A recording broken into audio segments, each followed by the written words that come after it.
What's up? What's up? Figured I would have a live. It's been a while since I've done a live. Want to connect with you folks, hang out, have some, I expect awesome discussions because we usually do. And I hope that you folks can connect to one another and show support to one another. That's one of the major points of these lives is to make connections, hang out, have fun. All right, so just finished up, pretty much winding down as far as my day goes. Just had a nice meal. Now I just want to hang out with some awesome people and connect. All right. So I'll just chat in case people might want to watch this after. The folks who watch the replay, I'll just chat so you folks have something to watch, something to listen to rather. Listen to and watch. So yeah, I'm just excited about spring. It's been really nice. We had beautiful weather today, beautiful weather yesterday. Today was like almost 60 degrees at one point, I think 57, 58 degrees, according to the temperature that read in our vehicle that I was driving earlier. What's up, Verna from Vay's Place? Second like. Hello, hello, hello. What's up, Verna? Thanks for stopping by. You're awesome. You're awesome. I saw your video recently, Verna, about you. Interesting. I saw your interesting about the email. I'll respond to that in a moment. But I saw your video about feeding the black soldier larvae, or larva, however I should say that, perhaps larvae for plural, maybe. There's a correct way to say it. And that was pretty cool. I actually just connected with Grub Terra myself, and hopefully I will be doing a review of their product. I'm assuming, I don't know if they have other products. I know they have that product, so I'll be doing a review of that product soon, hopefully. You tried to email me, but the address isn't recognized. That is interesting. I'll put my email in the chat, what I believe should be. I believe this is it. I should know that, but I don't use it often, or really ever. I just check it, but don't do much with it. Usually just our YouTube emails go there. You could try that. You could reach me there. That'd be cool. If you live closer, that'd be awesome. I'd be getting some quail eggs from you for sure. Definitely want to raise quail, just not really something I want to do right now. We are so busy, and I don't know if there's enough time right now to take on raising more livestock. But I'm willing to keep on going. If we do take on more livestock, I really what I would like to do would be to raise sheep. I think that would be amazing. That'd be super cool for meat. Maybe milk as well. I have a lot to learn. So besides that, ducks. I like duck meat. I think it's absolutely delicious, and I like that ducks have fat on them, where chickens don't really have fat. Verna. Okay. Yeah. Sure. I will absolutely get my get a pen and paper ready and take that information. So yeah, I saw Verna, your quail. They had some fat on them. That was pretty cool.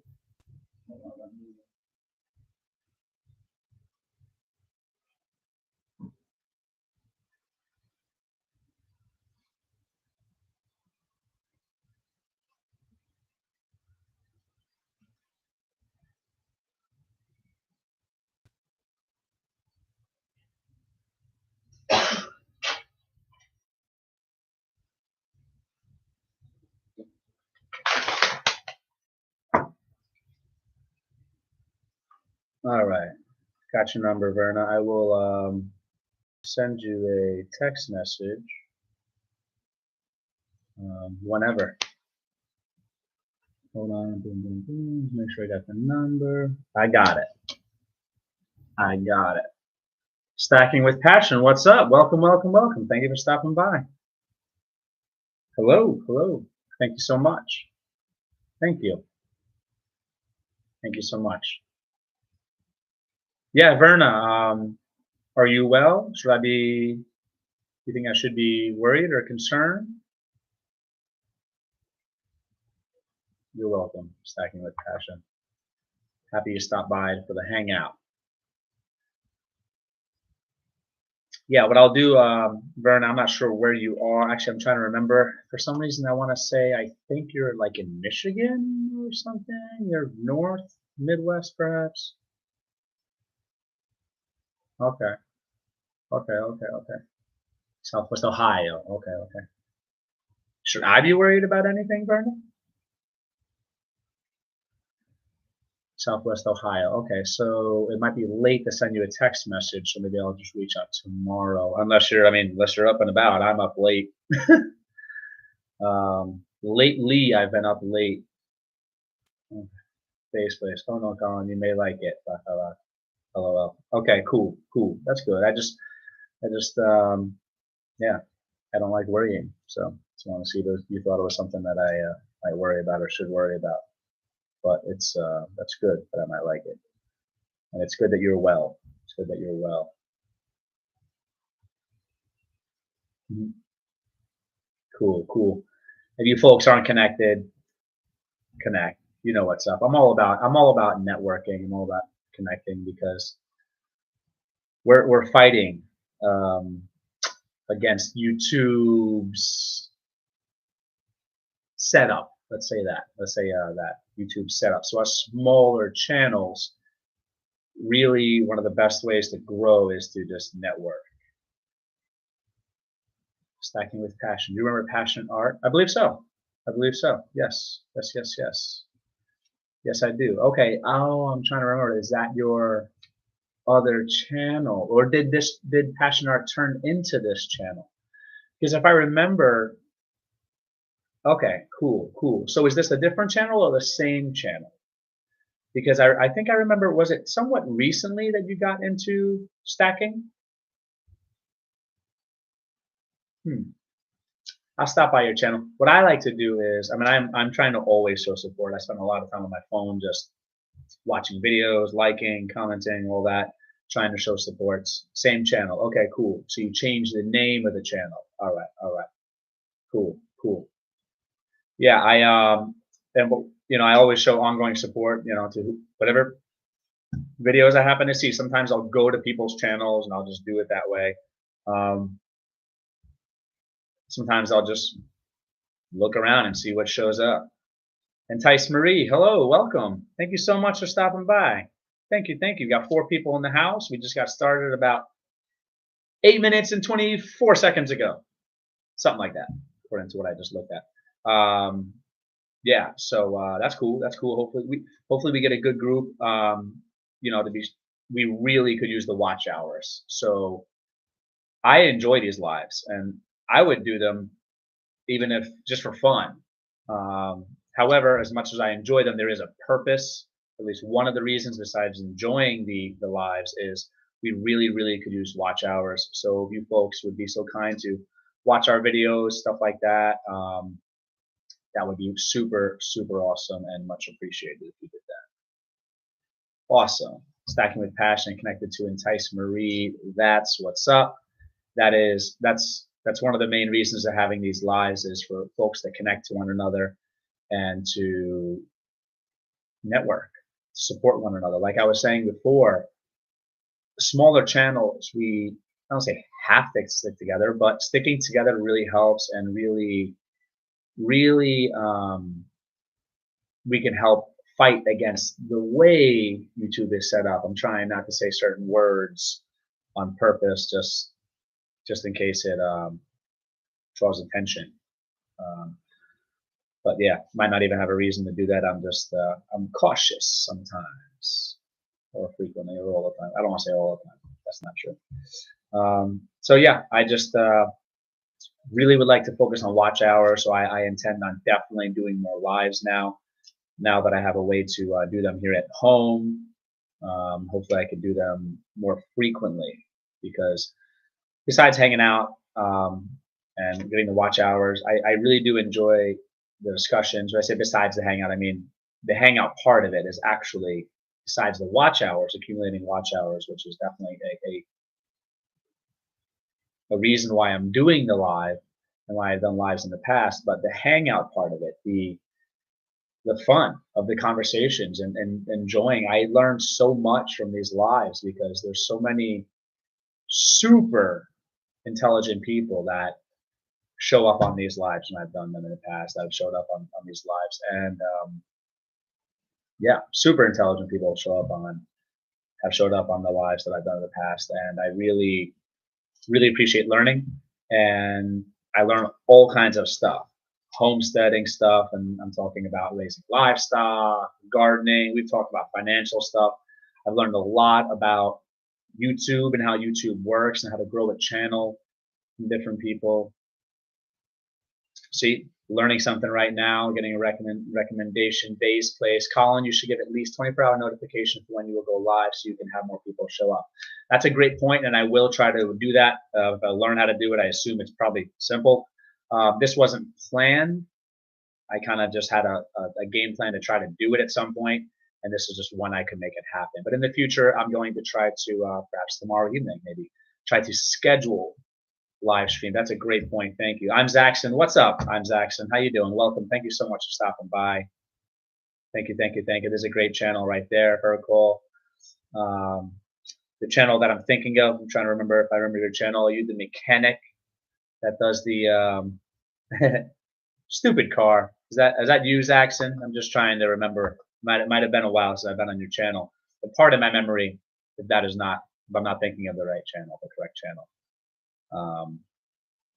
Yeah, so I do enjoy these lives because it's just packed full of super smart people, awesome people, supportive people, and I've got people that just really warm my heart, that have really supported our channel and show support on these lives and watch our videos and just commenting and being active, hitting that like, giving us the the thumbs up, the like, and it's just all great, all great, all great support. I'm Zaxxon. Yep, stupid car has shorts and off-roading / mine exploring as the long videos. Whoa, I've got to check that out. I'm not really, I don't know if maybe I've seen your off-roading stuff, maybe, but I'll definitely check out your long videos when I get a chance, maybe even later at some point, before I pass out, whenever that might be. That'll be the morning. I don't know why I'm doing air quotes, because it will be the morning when I go to sleep. AM for sure. Yeah, maybe at some point before I go to sleep, I'll check out your long form videos. If not, then I'll try to make sure I do that tomorrow or as soon as possible. When you say mine exploring, are you talking about explosives, like finding mines? Because that's crazy, and I mean interesting, but also just like wow, crazy as in not typical, and I hope safe. So you enjoyed the video of how to finish your quail before harvesting. Great. Yes, I think that might be the video that I saw. You definitely had some fat on your quail, and fat is where flavor is, and caloric calories. So my brain went to, I don't know if I commented, I think I commented on the video. I don't know if when I commented on the video, assuming I did, I had mentioned my prepper brain was thinking that's good because fat is important. Fat is good fuel. A lot of vitamins are actually stored in fat, so a lot of nutrition in fat, and calories. Fat, calories is just great for survival scenarios, emergency preparedness. There are crappy videos I just post. I'm Zaxxon writes. There are crappy videos I just post to show my friends, quote, the kind of stuff we got here. I'm assuming here, unless you wrote here on purpose, meaning here. Yes, abandoned mines. Wow, that is interesting. Oh, I'm thinking mines like explosive mines. That's what I'm thinking of. But now I don't know why I said oh, because I was thinking maybe you said abandoned mines. At first, I might have thought you were talking about the explosives. And at some point, I think I realized when you say abandoned mines, you're talking about like metal mines, mineral mines. I'm assuming those types of mines. That's also super, super cool. Interesting. Um, exploring explosive mines, that would be interesting too, but I mean, that might be unsafe. Yeah, if I fatten them up a couple of weeks. Nice. Here. Oh, I got you. It's all good. Even if you meant here, like here, or meant here, like here, that's all good, man. You can write however you want to write. Thanksgiving weekend. Thanksgiving weekend, we were 200 feet down ladders and crossing pits of death on climbing roads. What? Wow. Be safe, man. 200 feet down is that's deep. I don't know how many people would actually think about how far down it is. For me, I'm a very visual person, so I imagine 10 feet approximately. So I'm probably not like, I mean, my idea of spatial relationship and distance and stuff, measurements is probably pretty good, maybe. But I imagine 10 feet, what that might be, and then just times 10. Double that. That's crazy. 200 feet down. Pits of death. Doesn't sound fun to me. I'm not a fan of heights and don't like falling. Just be safe, man. Hey, as long as you're enjoying yourself and you're being safe. Well, safety first and foremost, and then also enjoying yourself. That's definitely interesting. I've been busy selling paintings and sun catchers. Slowly started selling coins. That's awesome. I love collecting coins. I am. I don't know if I could call myself a numismatist anymore. A numismatist. But hopefully I said that properly the first time. Coin collector. But I do collect coins. I have coins left. I sold most of my collection years ago. Yeah, sold most of my collection years ago.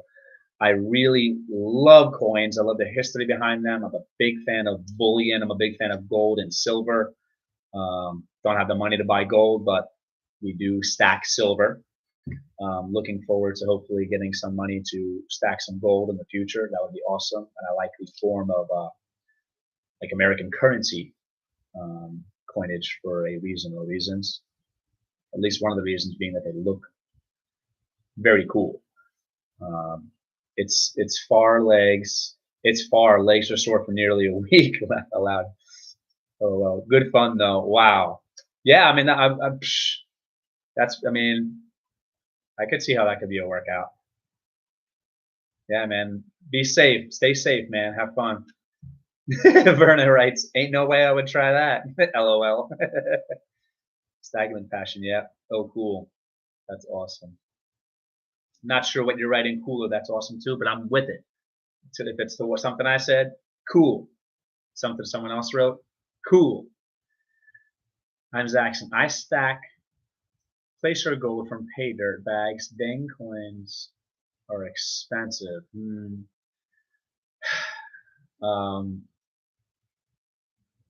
Yeah, I mean, silver 23, 24, 25 plus dollars an ounce, I think, right now. And there's people stacking premiums on top of that, I think, even. Gold is just super expensive. Even to get tiny amounts of gold, it's expensive. Placer gold. Not sure what placer gold is. And pay dirt bags. That sounds so cool. There's so many things I want to do that sound so interesting, like prospecting. I would love to pan for gold. I really like gold and silver. I'm a firm believer in the value of gold and silver. It always has had value. It always will have value. And I want to say, in the prepper community, people are kind of torn when it comes to stacking gold and silver. And I think that's stupid because they should not be torn because gold and silver is amazing and awesome. And there are certain scenarios where gold and silver in some rough times would be absolutely amazing to have. In every scenario, not necessarily. Water is more important, of course. Food more important, of course. But in certain scenarios, and emergency preparedness is about the spectrum of self-reliance. It's a spectrum. There's all different things. You don't. If you're a prepper and you're planning just for natural disasters like tornadoes, hurricanes, snowstorms, whatever, Okay, you're preparing, which is probably better than a lot of people, which is great. But preparedness is supposed to be broad, everything from job loss, injury, sickness, um, recessions, depressions, whatever. Um, I think it's important. So for me, I'm a big advocate of stacking silver in particular because it's affordable, it's a more approachable financially to people. As far as the value, it's smaller increments, if you will, so it's smaller amounts of value, tangible value that would be more realistic um, in an SHTF scenario, for example. And it might not always be. It might be in an SHTF scenario, gold and silver has a lot of value for the first few months, and then people are just all about physical assets and like food, water, equipment, etc. Or it might be the type of situation where initially people are still trying to accept cash and people are scrambling around trying to figure things out. And then after 3 or 6 months of a really bad situation, then gold and silver will really be something people use. I can talk about that. That's a whole different discussion. But yeah, I'm a big fan of gold, big fan of silver. Don't have any gold right now, but looking forward to in the future, hopefully.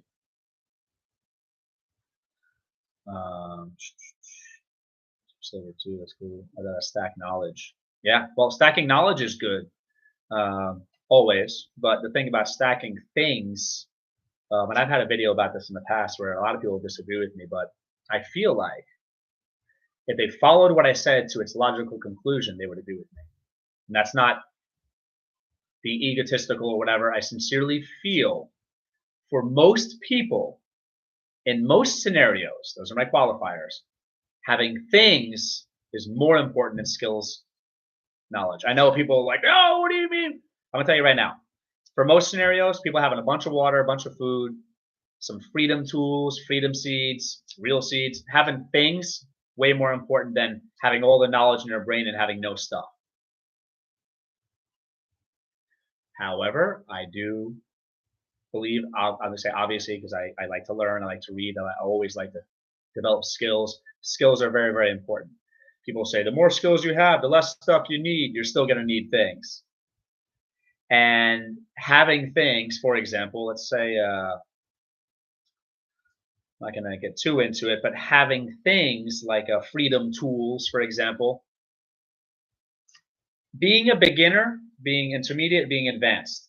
Advanced could take you years and years and years and years. It does not take lots and lots of training to go to pick up a freedom tool and use it for certain scenarios. It doesn't. It absolutely does not. But if you have all the knowledge of how to use the freedom tools, but you don't have any freedom tools, whole different discussion. I would like to definitely debate that with people in the future. Get things, get preps, also learn, also develop skills. The problem with skills is people think that they're just going to have all the knowledge and they're just going to be able to survive without things. No, you need things. You need things for sure. And even with a little bit of knowledge, like for gardening, for example, if people knew nothing about gardening, and I'm a gardener, I love gardening, I'm very passionate about gardening. I study gardening all the time. Realistically, if people knew nothing about gardening, if they had some seeds, they could plant some seeds and grow some food. Now, intermediate, advanced gardening, increasing your yields, increasing your productivity, that's where knowledge and skills come into play.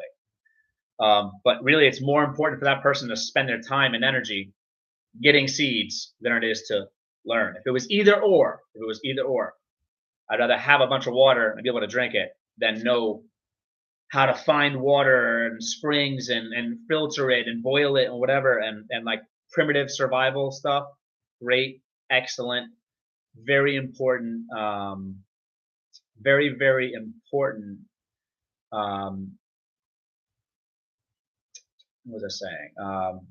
Very important to have primitive survival skills, but reality is a lot of people that are survivalists, and I use that word purposefully, they think that if bad things happen, they're going to bug out and go live in the woods. First of all, you almost never want to bug out. There are scenarios where bugging out would be required, would be the smart thing to do. But I would say in many or most scenarios, staying exactly where you are and having things with you is the best, most realistic way to survive tough times. And I'm talking everything from like 3 months of really rough economy of the world getting worse for a short period of time to long term. Like people that live in war torn societies, they're surviving for years sometimes in emergency situations nonstop. Um, so yeah, I think it's an interesting discussion, and I think that's definitely important to think about that. And the payer, think about like what to invest your time and your energy and your money into. Getting things, learning, practicing skills, learning skills, both. I like the idea of doing both. Getting stuff, learning and practicing skills. Put those two together. Learning and learning skills. In the paid air community, you can buy a gram of gold for about 75. That's I don't know, I'm not thinking of the. That might be very cheap. I'm not familiar with what a gram of gold costs right now. I only know the ounces are like 13, 14, $1,500 or more. I mean, I haven't even followed what the price of gold is. Stacking done connect. Awesome, Entice Marie. Thank you so much for connecting with people. That's one of the best things to do in these lives is to connect and to network and help one another. Oh, thank you. Oh, that's awesome. Learning to barter is another way to think of value. Absolutely, Verna. I agree. Bartering is so important, and I think bartering, I be careful what I say here. Bartering is something that everybody should do. In one way or another, find a way to barter. It's the way to keep the wealth between people. That's about all I'll say on that topic for a reason or reasons. I'm being careful with what I say. For sure, bartering, very important. I freeze dry to stack my food, LOL. Takes up less room. That's amazing. I want a freeze dry. Actually, I think I've got a freeze dryer. I just haven't used it. I don't know if it's a good one. Actually, I do not have a freeze dryer. I'm going to correct myself.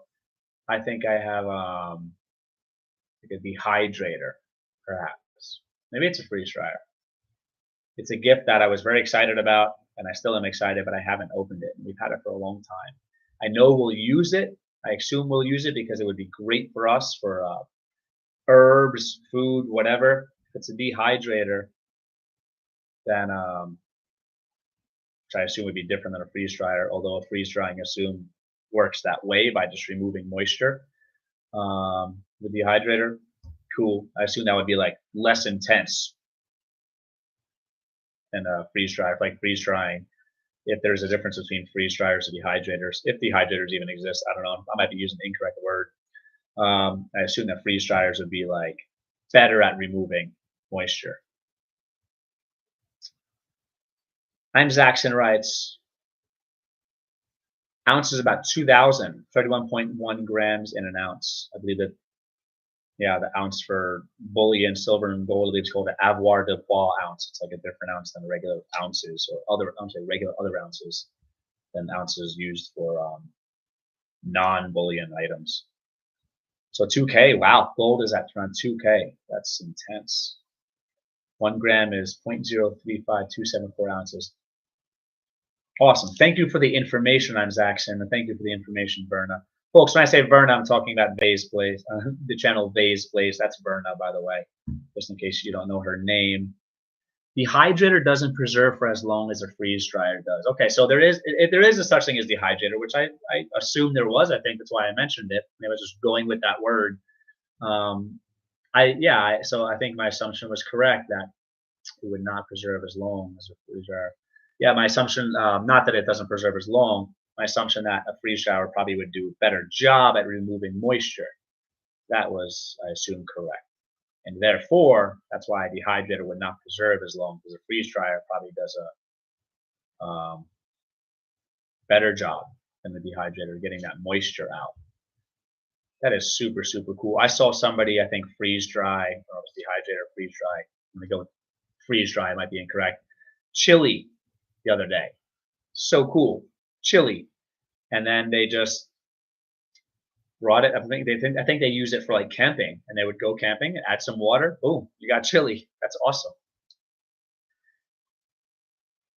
Vase place. Dehydrator uses heat, which burns out 25% nutrition, where freeze dryer loses less than 5%. I believe that's 50 minutes. That is awesome. Yeah, heat kind of like denatures food and breaks things down and can destroy nutrients. So that is awesome. Yes, freeze dried food, if stored correctly, can last 25 years. I've heard that, and a lot of times when they say it lasts this long, I feel like you could expect it to last longer. It could be 30, 35, 40, 40. How? Who knows? As long as there's no moisture, no, you keep it away from the light, keep it away from air. That's super, super cool. Definitely would like a freeze dryer. We might have one. I don't know. I could be looking in the direction of where it is right now, and I should really not have to, but I really should take that thing out and see what it is and try to use it. If it's a dehydrator, that would be cool too. That'd be nice for herbs and stuff like that. We cook a lot, so as far as dehydrating herbs, I have like my awesome wife bought. I don't think anybody gifted it to us. I think my wife bought it. It's a like a hanging rack. It's just like porous or open, and you just can. It has like different levels or compartments. I think I posted a video on it. You can just unzip it, throw your herbs in there. It allows airflow all around. It has holes in it everywhere, I think, and dries them out. Great, that's it. Really simple. You don't have to. People sometimes overthink things. You grow herbs, you want to dry them out. For the most part, leave them out. That's all you got to do. Straight up, straight up. You can hang them upside down and do different things, but that thing is great. I do have a video we posted about that, I believe, the drying rack or whatever it's called. The thing is great. As long as moisture and air is avoided, may last longer. Yeah, that's what I'm thinking. I'm thinking that, Berna. Air drying racks. Okay, so that I think that's what I said. I think I said drying racks before I saw your comment there. So okay, so that's what they might be called. That makes sense. Yeah, they're great. If I didn't have that, I would just leave it out somewhere. Just turn it over sometimes to expose all parts of it to air, and boom, you have dehydrated herbs. Real simple.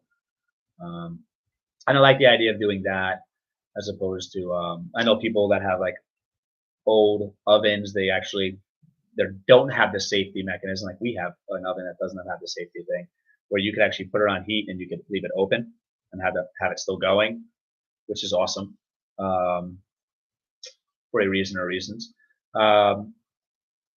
Yeah, that thing we could put it in, leave it at a certain heat, and it would dehydrate things. But I know that you could stay within a certain range of heat, and it will not destroy the volatile oils, the volatile compounds, the nutrients, or whatever. But I'd rather just stay away from heat altogether if possible. I do them in my freeze dryer. I use my dehydrator mostly for jerky. Oh, what kind of jerky? Beef jerky? Beef jerky? Quail jerky? Verna, tell me you make quail jerky. I think that would be, for some reason, hilarious. I think that might be hilarious. Maybe. But that's really cool if you do. Verna, do you make quail jerky? Do you? Beef, fish, quail, and rabbit. All right. Beef jerky. Love it. Fish jerky. I was going to say I have not had it, but I actually think I have. I think I've had salmon jerky or some type of dehydrated or freeze-dried salmon. It might have been dehydrated. Not sure what it was, actually. That was delicious. Yeah, I wonder if that was jerky, the salmon stuff that I've had. Quail, interesting. And rabbit, interesting. Yuck, not fond of salmon. Salmon's awesome, Verna. I mean, that's an opinion. That's my opinion. I really enjoy salmon. I really enjoy many different types of fish, many different types of food in general. But yeah, salmon's great. I've got recipes for salmon, different ideas, different ingredients. I don't have a formula. I actually might have one. No, I don't think I do. I don't have like a formulaic measurements type of recipe. It's more like add this, add this, add this, however you like it, the amounts you like, cook it kind of recipe, or recipes if they're even called recipes. A lot of my cooking is instinct. Stacking with passion. I love pizza. Oh, I really like pizza too. I really like pizza too. You know, my wife and I moved here to Missouri about around 4 years ago. It was my wife. At the time, our one son was around 2 years old, maybe. Myself and my mom, we moved from New York around 4 years ago, and about 18 months ago, approximately, our other son was born here in Missouri. So yeah, being from New York, I really had a lot of great pizza. There really is great pizza in New York. However, I will tell you, as a born and raised New Yorker, I can tell you overall, I think they probably have the best pizza that I've had compared to other states I've been to.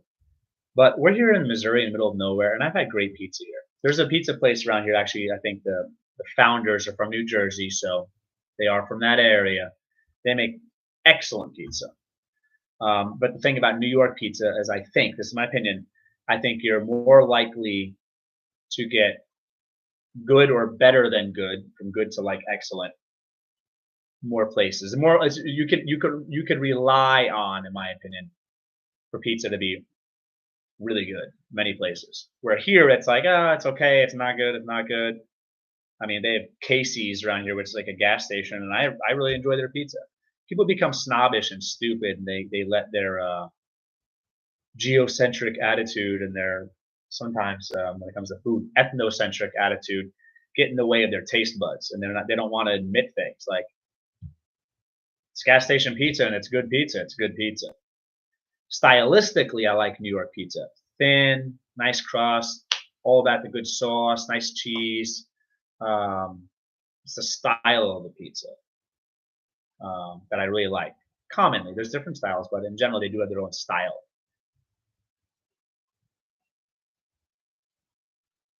Verna writes, I would rather have mackerel or steelhead trout. See, that's so interesting, Verna. You don't like salmon, but you like steelhead trout, which I think is similar. Maybe it's different. I picked some up recently. I'm going to try it.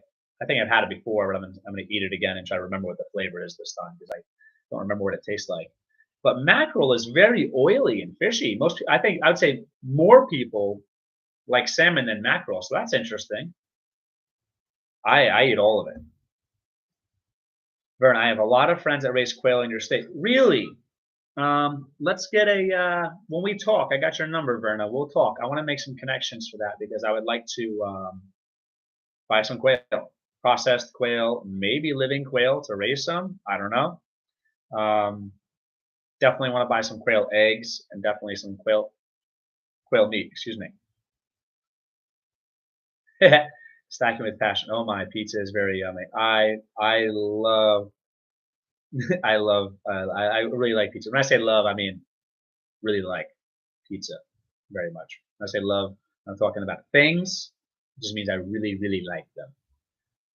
Otherwise, I usually say the word love to people. Well, God first, and also people. Verna writes, I am the back ass word.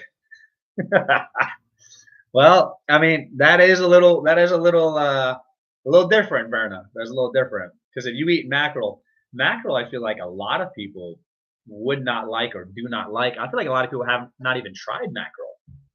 I'll eat it. Canned mackerel, sure, great. Actually, I'm happy. It's so interesting these lives when they remind me of things. Like seriously, like I really enjoy the conversations because, for example, I'm going to try to start. I just started working out again. It's been a while, so I really got into it today. I been really wanting to get into it, and I did get into a good workout earlier, and I want to start getting my protein up and stuff. And one of the types of protein I really like would be some nice fatty fish, or any fish really. And a lot of it, honestly, is canned because it's affordable, easy, it's already cooked, good stuff. Actually, I think I posted a video about that if you folks are interested, talking about canned fish, canned seafood. I think that's might be something that's worth watching. I think it's worth watching. I think there's good information in there. But Broken Gardening, good evening. Mackerel, yeah. What's up, Broken Gardening? How are you? There's an awesome supporter right there.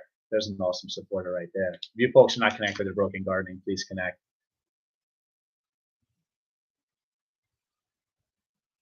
Mm-hmm. Say hello, connect, network, folks. Connect to one another. There's a lot of great, when I say a lot, I mean 5 great supporters here right now.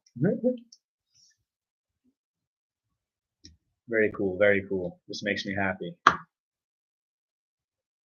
right.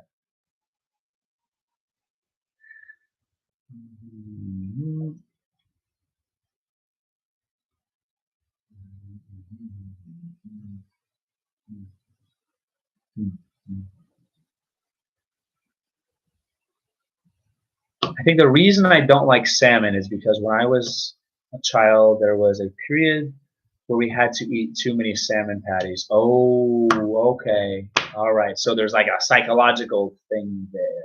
Gotcha. Salmon patties are good though. I like them. So yeah, this I don't even know if I finished my thought before, but talking about like mackerel and all that, that reminds me. So before I go to sleep, maybe pop open some cans of sardines or some mackerel or some type of fish and just go for it. Just had some couple of grass-fed beef burgers. I think I would say it would be 2 parts grass-fed beef and 1 part grass-fed beef mixed with grass-fed organs, grass-fed beef organs. Makes a great hamburger. Very nutritious, delicious, delicious in my opinion. Salmon patties, yeah. Salmon patties. I forget.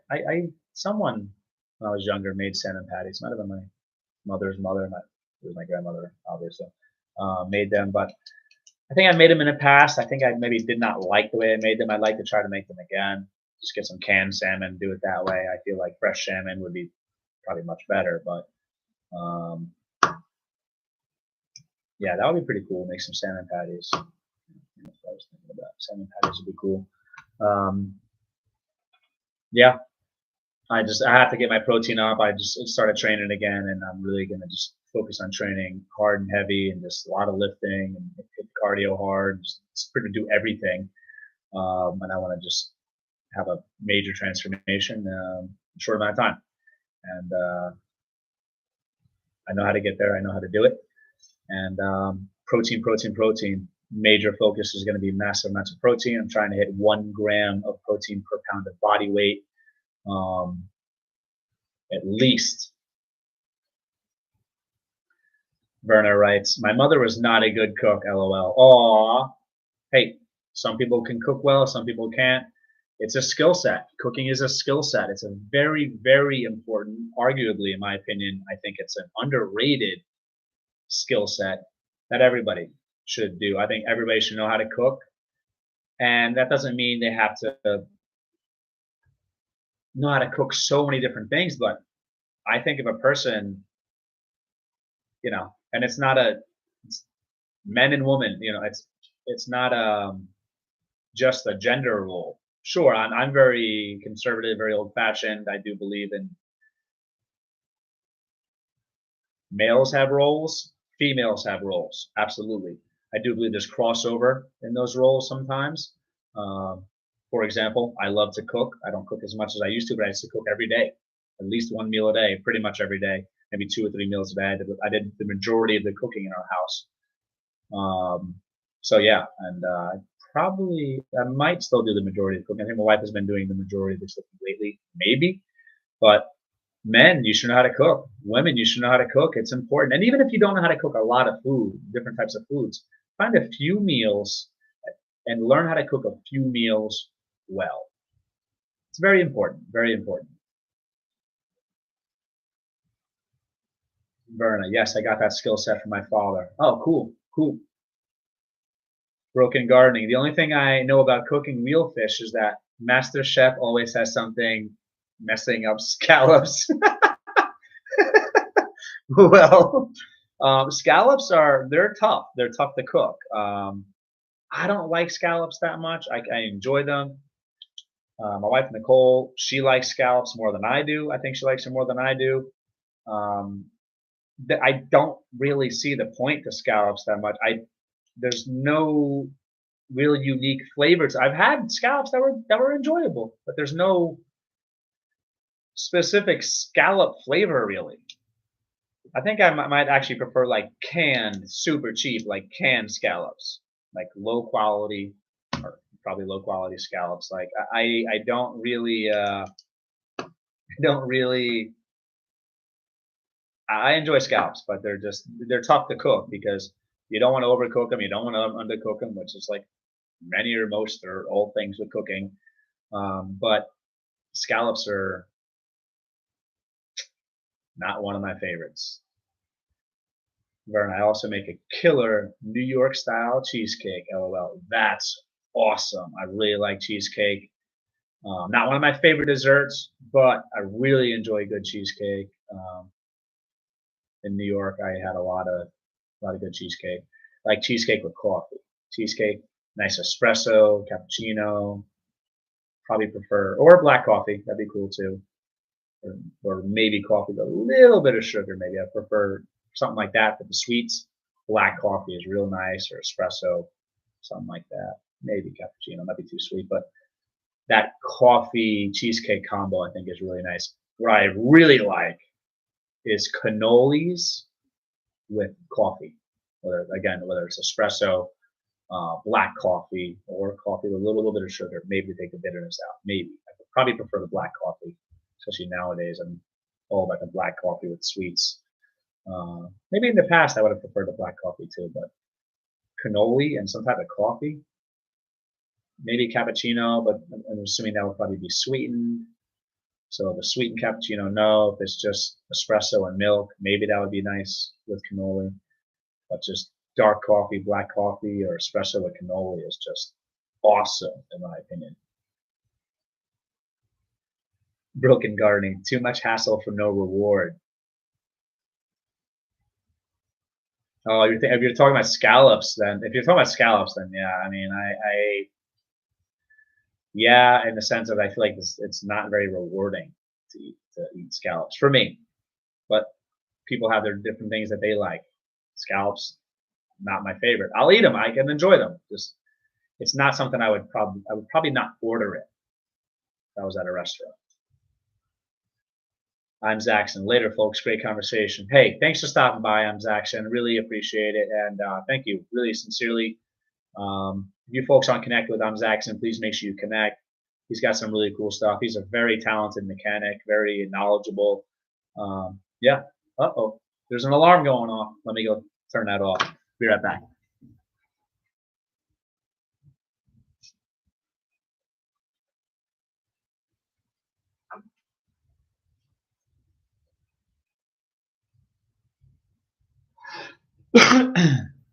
Oh, all right. Did you know when you slice the cheesecake thin and freeze dry, it makes great cookies. Turn each bite into cheesecake when you dip it in your coffee. Verna, that sounds so good. That sounds really good. I'm about to have some totally not raw milk and some cookies soon. Definitely trying to cut sugar out of my diet because sugar is horrible for you. But right now, I'm gonna have to kind of wean off. If that's the word, because I just been really just every night. I've been having my sweets before I go to bed, pretty much every night, morning. A lot of times when I go to bed, whenever, almost always lately. But yeah, before I go to bed, I've been having my sweets, and I want to definitely cut those out. But if I'm lifting heavy and I'm doing a lot of intense working out, I actually don't mind the carbs. My body responds well to them. I could use the calories, I could use the extra fuel, and pairing it with some totally not raw milk, which the fat content and the protein in there will slow, as far as like the glycemic index, will slow the absorption of the sugars. So I'm not going to get a crazy insulin spike, I think. So I don't mind doing that. That combo, I think I'm cool with that. Cool with that combo. I'm cool with that for now. If I get to the point where after I bulk up a little bit, I want to start shredding up after that, then I might that I might cut out some of the sugars. Don't get rid of the sweets, just choose healthier sweets. Well, probably not going to get rid of sweets completely, but as far as healthier sweets, sweets really only have a purpose if they have a purpose. Like even like fructose, like fruit sugar, still can raise your insulin. Still can be really bad for you and too much. Fruit juice could be horrible for you. As far as the nutrients and the compounds and beneficial compounds and things like that, yeah, it's good to have that stuff in their diet. I would probably lean more towards fruits because they're all natural. As opposed to like sugarcane, which is natural, but to get the amount of sugarcane that we would get in like a tablespoon, you'd have to have like a massive amount of sugarcane processed. It's not natural. We would not be able to eat the amount of sugarcane. I don't know if I'm explaining this well. We would not be able to consume the amount of sugarcane in its raw and natural state that we do when we have sugar that's already been processed. It's just not natural. And as far as the sweets, I believe in pre and post workouts, especially for weightlifting, sweets are beneficial. They can be beneficial. Just like anything else, you got to know what you're doing, why you're doing it, and timing matters. I am kind of obsessed when it comes to physical culture. I was a personal trainer for years. I read nonstop. I am still in pretty good shape. I was in what people would probably say really, really good shape. Moving some serious weight as far as weightlifting. I was a martial arts instructor for years. So I used to make my own custom supplements for people. I'm being real with you. I know quite a bit. I do. I know a lot. And I know a lot about nutrition and stuff like that. So yeah, Verna, I agree with you partially. Fruit, great. Honey, great. Brown sugar is better than the processed stuff. It slows the molasses component. Maple syrup, great. I like those because they're more natural. So when you're talking about processed, fake, or natural, better. But here's the thing. The reality is this.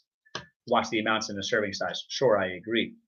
But all of those things you mentioned, they still raise your insulin. They could still cause problems. They could still be stored as fat on the body or have a higher disposition to be stored as fat than proteins and fats.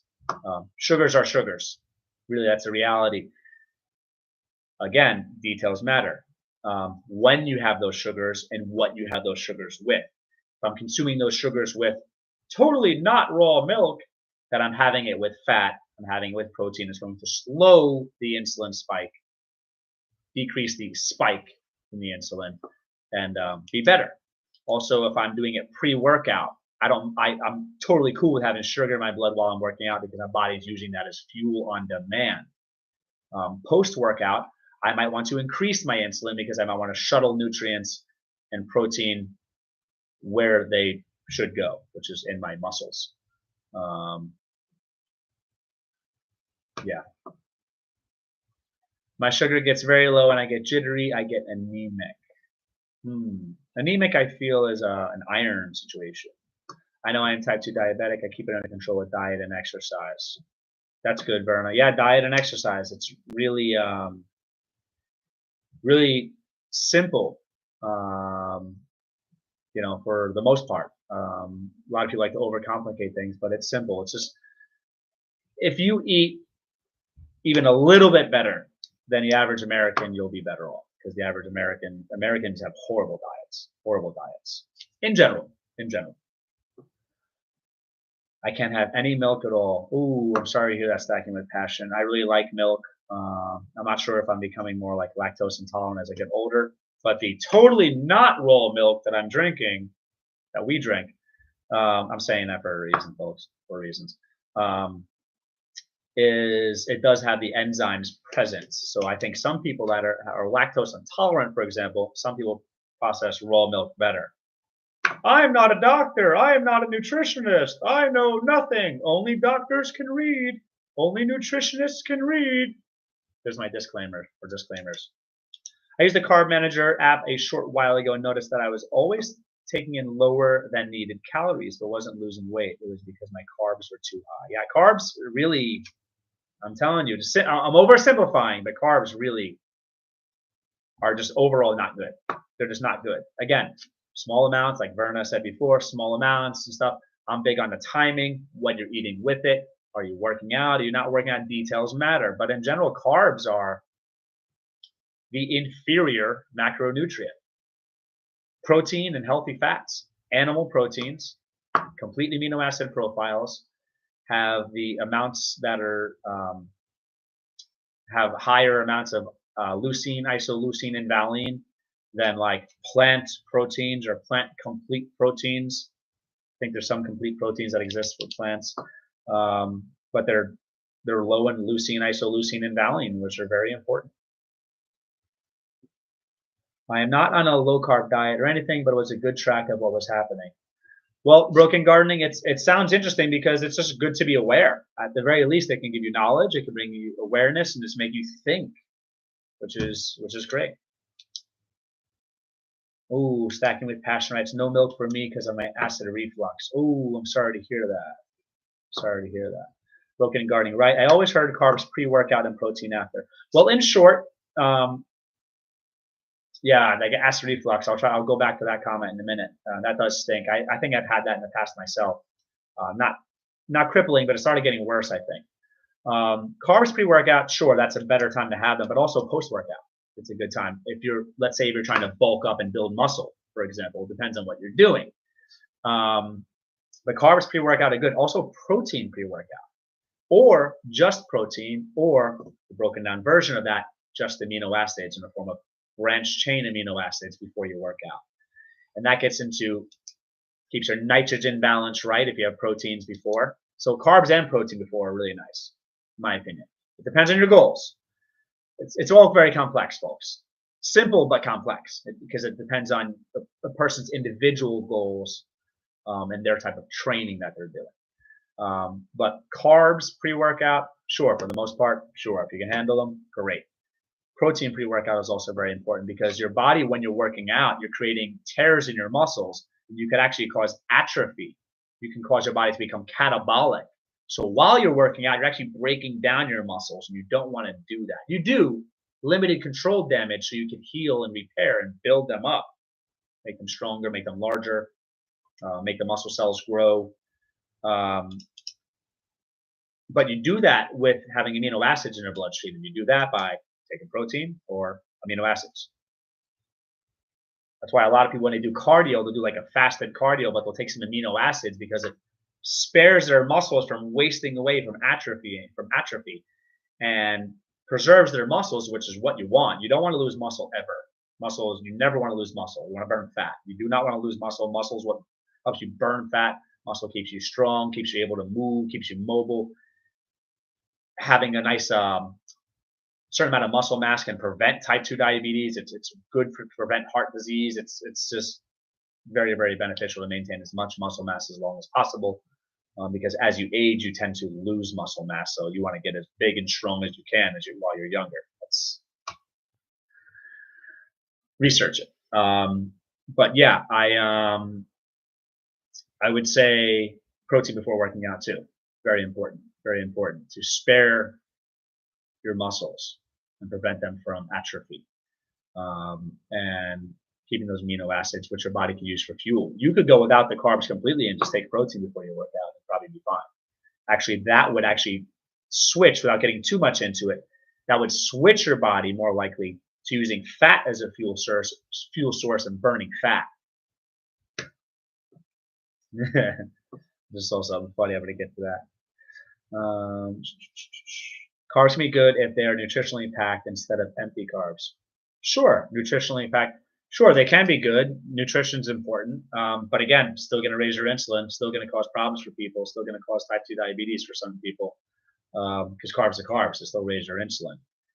Then it comes down to glycemic index, the rate at which it increases your insulin. And like I said before, it's what you're eating it with that can change the absorption of the insulin spike. and like fiber, for example, that can slow down your insulin spike. A lot of times people have too many simple sugars, like table sugar, for example, and that's just going to spike your insulin, which is not good unless you're about to lift weights or something. See, it's complex, but yeah, when you are taking in carbs, I recommend taking in carbs how they are and how they really exist in nature, for the most part. Besides honey, that's just a simple sugar. Maple syrup, that's more of a simple sugar. But like when you talk about grains, which are pretty much horrible for you because they cause inflammation and a bunch of issues. But if you're going to have carbs and you're going to have grains, they have fiber as well. Whole fruit has fiber, which is important because the fiber is very good for, it acts as like some fiber acts as prebiotics to support your probiotics in your intestinal flora. Fiber keeps you regular as far as bowel movements, and fiber can also slow down the absorption of those sugars, so less insulin spike. So chew on a yak bathed in coconut oil. Yeah, you're good. Chew on a yak. I never had yak, but I would eat a yak. Vay's Place. Have a blessed night, everyone. It is past my bedtime. I was supposed to be an hour ago. LOL. Oh, Verna, thank you so much for stopping by. I hope you rest well. I hope you sleep well. I don't want you to rest. I want you to sleep because you're going to bed. I mean, sleeping is rest, I assume. I always separate rest as like relaxing, and sleep is sleep. But I think sleep is probably also rest. Hope you sleep well. Thanks for stopping by. Thanks for your input. Thank you for just being awesome. And I will send you a text message tomorrow, letting you know when it's a good time to chat, call, whatever. Looking forward to talking to you, Verna. Thank you so much. Yeah, Verna's cool. Verna is, if you're still here, Verna, you are cool. And if Verna is no longer here, I'll tell you other folks, Verna is cool. Definitely. Yeah. So yeah, back to training. I just started hitting it again today, and once I get into it, I usually have some momentum. It's easier to keep the momentum, and I really enjoy the muscle soreness. I look forward to it. There's something about it that makes me look forward to the next workout. I feel great when I work out. It's good for my brain. It's good for those happy chemicals. Just really great. I'm really looking forward to it, and did not take care of myself for a while. And that's not like me because I lived a life focused on physical culture and nutrition and wellness and training and martial arts. And it's not like me to not take care of myself. And health is wealth. Health is wealth for sure. So I want to take better care of myself. And, you know, a lot of things that we do in our lifestyle, our channel is called Holistic Heritage Homestead. The holistic part is about thinking holistically, broadly, empirically, thinking about all parts, and health. Health is very important. And thinking holistically, raising livestock, higher quality, more nutritious protein, and gardening, higher quality, more nutritious food, and all of it's going to taste better. So yeah, it's very, very important. And if you folks are not raising livestock, try to raise some livestock. Sincerely, get some backyard chickens or do something. Verna, for example, she raises quail in an apartment, so she does not make excuses. She makes it happen. And for those of you folks who do not garden, try to garden. There's almost never an excuse for gardening. Sometimes livestock might be more difficult. People live in HOAs, they live in a limited space, whatever the situation may be. But gardening, I would say, almost never an excuse to not garden. I don't know if I said that correctly, but yeah, there's everybody. Most people or everyone can garden in one way or another, whether it's containers, near a window, on a balcony, on your front steps, wherever. Even if you live in an urban area, you can grow stuff inside your home. So many different ways. Broken Gardening, got to drop. Take care. Thank you so much, Broken Gardening. Thank you so much for stopping by. I've been following your channel. Oh, Huga Homestead. What's up? Welcome, Huga Homestead. Thanks for stopping by. Verna, I think, left. She might have left already. But hello, Huga Homestead. How are you? If you're asking me how I am well. Thank you for asking. How are you, Huga Homestead? Thanks for stopping by. Thank you. I will be right back, folks, in just a moment.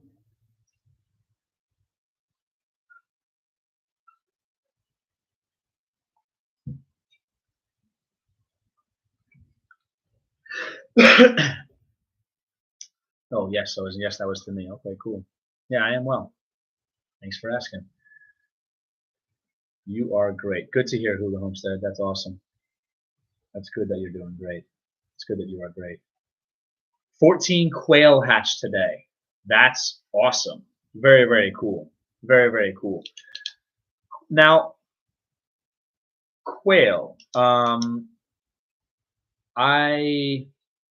naturally assume there's a lot of similarities with quail and chickens. We have chickens. We do not have quail. I was talking to Verna before, and I've told Verna many times I'm interested in getting quail. I probably would get ducks first. But are quail able to hatch out their own, or is that done through an incubator? Typically, like commonly, can quail, like chickens, can become broody and just sit on the clutch of eggs and hatch out eggs? We have quail, chickens, and rabbits. Oh, very cool. Very cool. Very cool. Incubator. Okay, that's cool. That's cool. Yeah, I would like to raise quail. I like the meat. I like quail eggs. I'm all about more protein sources. That would be really nice to have quail. We have a breeder pair of pigs, chickens, and meat rabbits.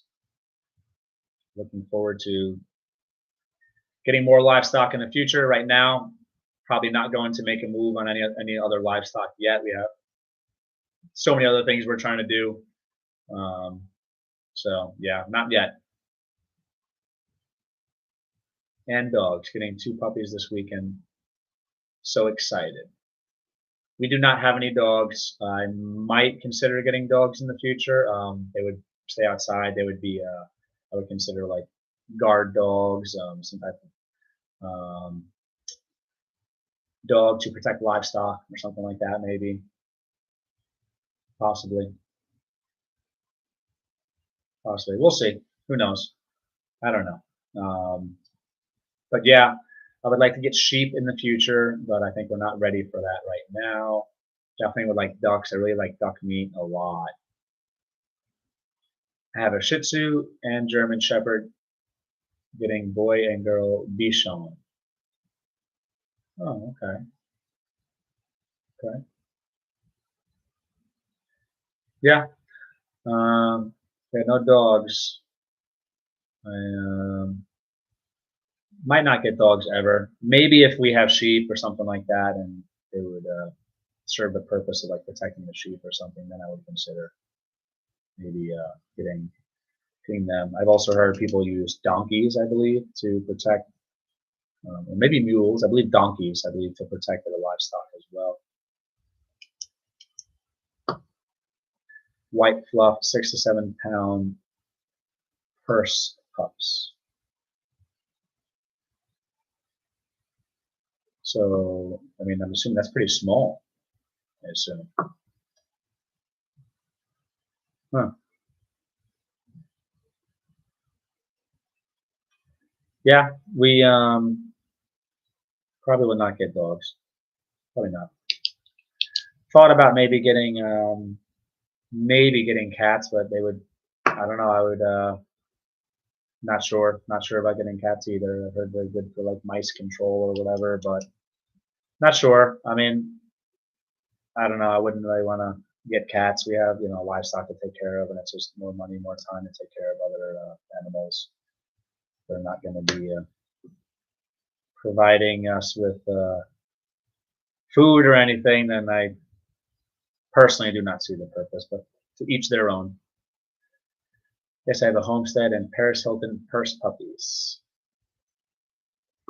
Purse puppies. So do people actually put them in their purses? Or do they just call them that because they're small? I would assume they would call them that because people put them in their purses. What if they like poop in your purse or pee in your purse?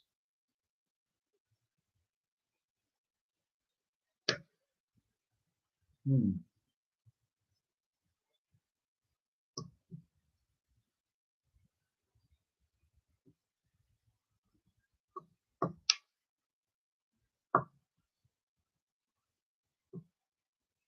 Interesting. Yes, I'm assuming that was a yes to maybe me asking about they call them purse others because they go into purses. Huh. Well, yeah, for us it's livestock. That's our focus. Maybe a dog in the future. Maybe, maybe, or dogs. Maybe, maybe. We'll see. No, no purpose as of now. But who knows? Maybe in the future. As far as livestock goes, I would definitely like ducks. I like duck meat. That would be really cool to have some of a bird that has some fat on them. I had a Maltese and carried her in a bag all day at work. I did occupational therapy, like physical therapy. Occupational therapy, like physical therapy. Oh, so did your Maltese poop in your bag? Pee in your bag? CR, what's up, CR? Welcome, welcome, welcome. Thanks for stopping by, man. Thanks for stopping by. She worked with me at the hospital and nursing home. MB Heritage Farms, what's up? Welcome, welcome, welcome. Thanks for stopping by. Got a few cool channels in here. No, never, highly trained. Well, that's cool. You had your dog trained so that they would not poop and pee in your bag. There's some cool channels here. Definitely recommend connecting, folks. That's it's one of the benefits of these lives is to network and help support one another in a selfless way. I do believe in just being kind and supportive, and I feel like naturally that makes people reciprocate. Very cool. Very cool. Thanks for stopping by MB Heritage Farms. Thank you, thank you, thank you. There's some cool people here, some nice supporters here.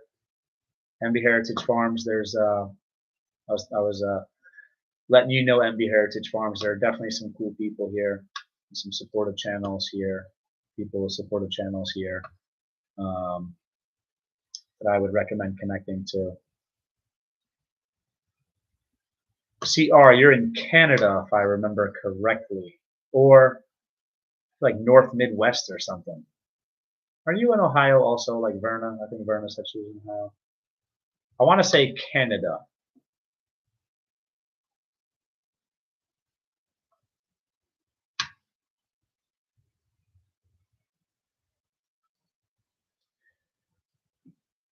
North for sure. North for sure.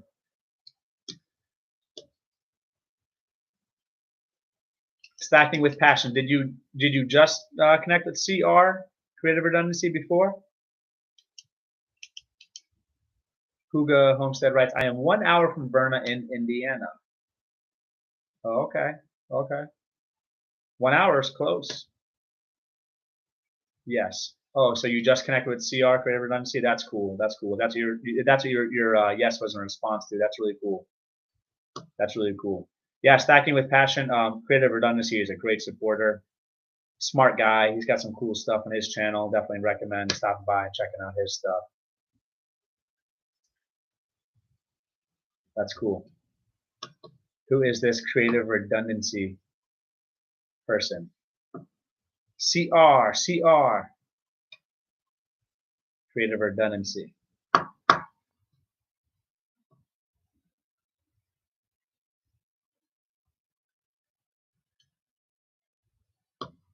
North for sure. Are you in Canada, CR?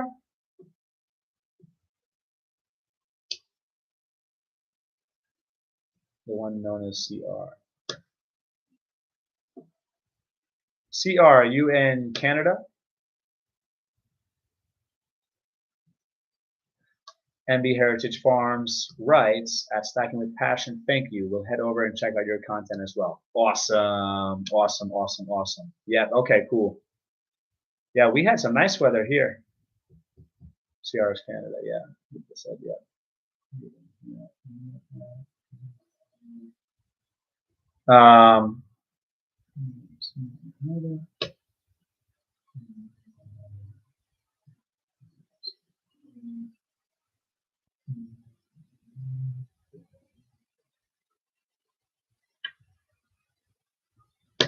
You're welcome. Okay, thank you. It's been cold here. We had really nice weather today and yesterday. The Midwest, where we are in Missouri, the weather really does fluctuate. I can't speak for the whole Midwest, but really where we are, it can, and that's what people say, and I think it is true from about around 4 years of being here, is it can really vary. We went like a week or two ago from like negative teens, sub below, to like today was like 57, 58 degrees. Kuga Homestead joined you, Stacking with Passion. Awesome, very cool. I saw CR writes, I saw above freezing. Wow, above freezing. Why is it normally sub-zero where you are, CR? Is it normally below zero this time of year? I mean, this is winter, so I mean, yeah, I'm so excited to garden. I've got so many seeds started. I've got so many things. I've got cold stratifying seeds outside, and some seed flats, I think they're called. I've cold stratifying some seeds in the fridge. I just want it to be warm enough to be outside, to get out there and do things and make things happen. There's so much I want to accomplish, and it's just not as enjoyable when it's cold out. I don't mind it when it's cold, but it's not the same. I want warm, sunny days. Sunny days more than warm. Warm is nice, but I really like the sunshine. Really enjoy sunny days. And if it's warm too, that's awesome. Sunny, warm days, definitely enjoy those. I saw above freezing, snow still. We don't have any snow here. We did get a little bit, nothing crazy, like a week or two ago, whenever. That's pretty much it. It's been kind of, besides that 1 week we had those cold temperatures, it's been pretty mild here actually.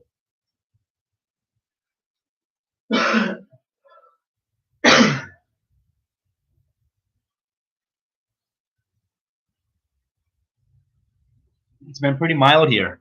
It's been interesting. I'm gonna try to. I don't really pay attention to what's here. I just kind of deal with it as it happens. The most I pay attention to weather is when people randomly mention like a snowstorm or something that they expect to happen. Then I'm like, oh, okay. Then maybe I'll look. Otherwise, I don't pay attention. Glacier Shark, what's up? Welcome, welcome, welcome. How you doing, Glacier Shark? Welcome. Speaking of folks who live in the north, Glacier Shark is from Alaska. He's a professional fisherman. Seems to be a knowledgeable and very skillful fisherman. He's got some really cool content in his channel. He lives in a beautiful, beautiful place. Hugo Homestead writes, all rain here, only one snow event so far this winter. I think it's similar, Hugo. I think we snow one time, maybe 2 or 3 times total, but I think 1 or 2 of those times did not accumulate. Might have been just once. I don't want to claim what happened. No, it didn't happen.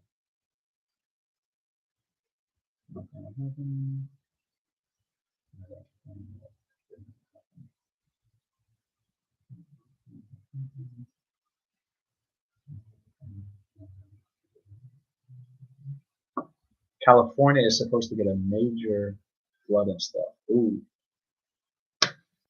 California, I feel like, has just been for it's been like a decade or more, or less.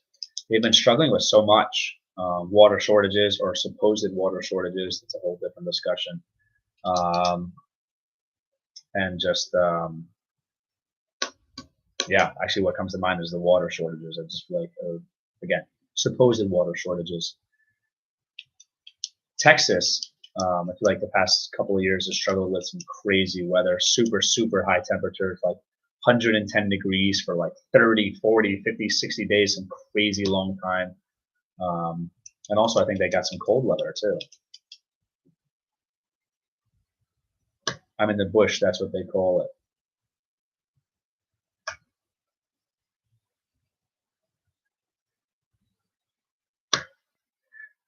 Google Homestead connected to you, Glacier Shark. Thanks, guys. You don't have to. It's mostly for hardcore fishermen. It's not just for hardcore fishermen, Glacier Shark. Some boat people and Alaska travel people subscribe to me as well. I'm not a hardcore fisherman. I'm not into boating, and I like your channel. I think it's entertaining. I think that you live in a giant Bob Ross painting. I think it's beautiful where you live. I think it's also just interesting watching people with different trades, with different skill sets, doing different things. I think it's just interesting.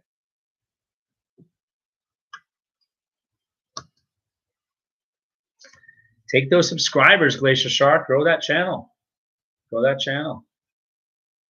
This way you can get pushed out more and more people that are into fishing and into boating and Alaska. People that are into Alaskan travel have more exposure to your channel.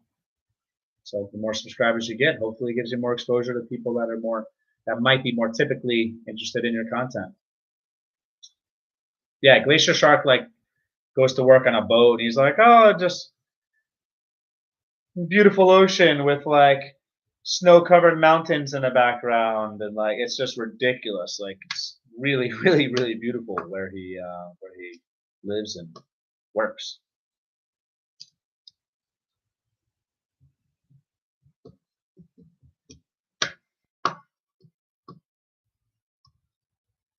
I am slowly growing. I'm going to get another camera soon. I have a good job. It's not important. YouTube. Sure, it might not be important, but you're on YouTube for a reason, or else you would not be on YouTube. So if you're on YouTube, I assume you want to grow your channel.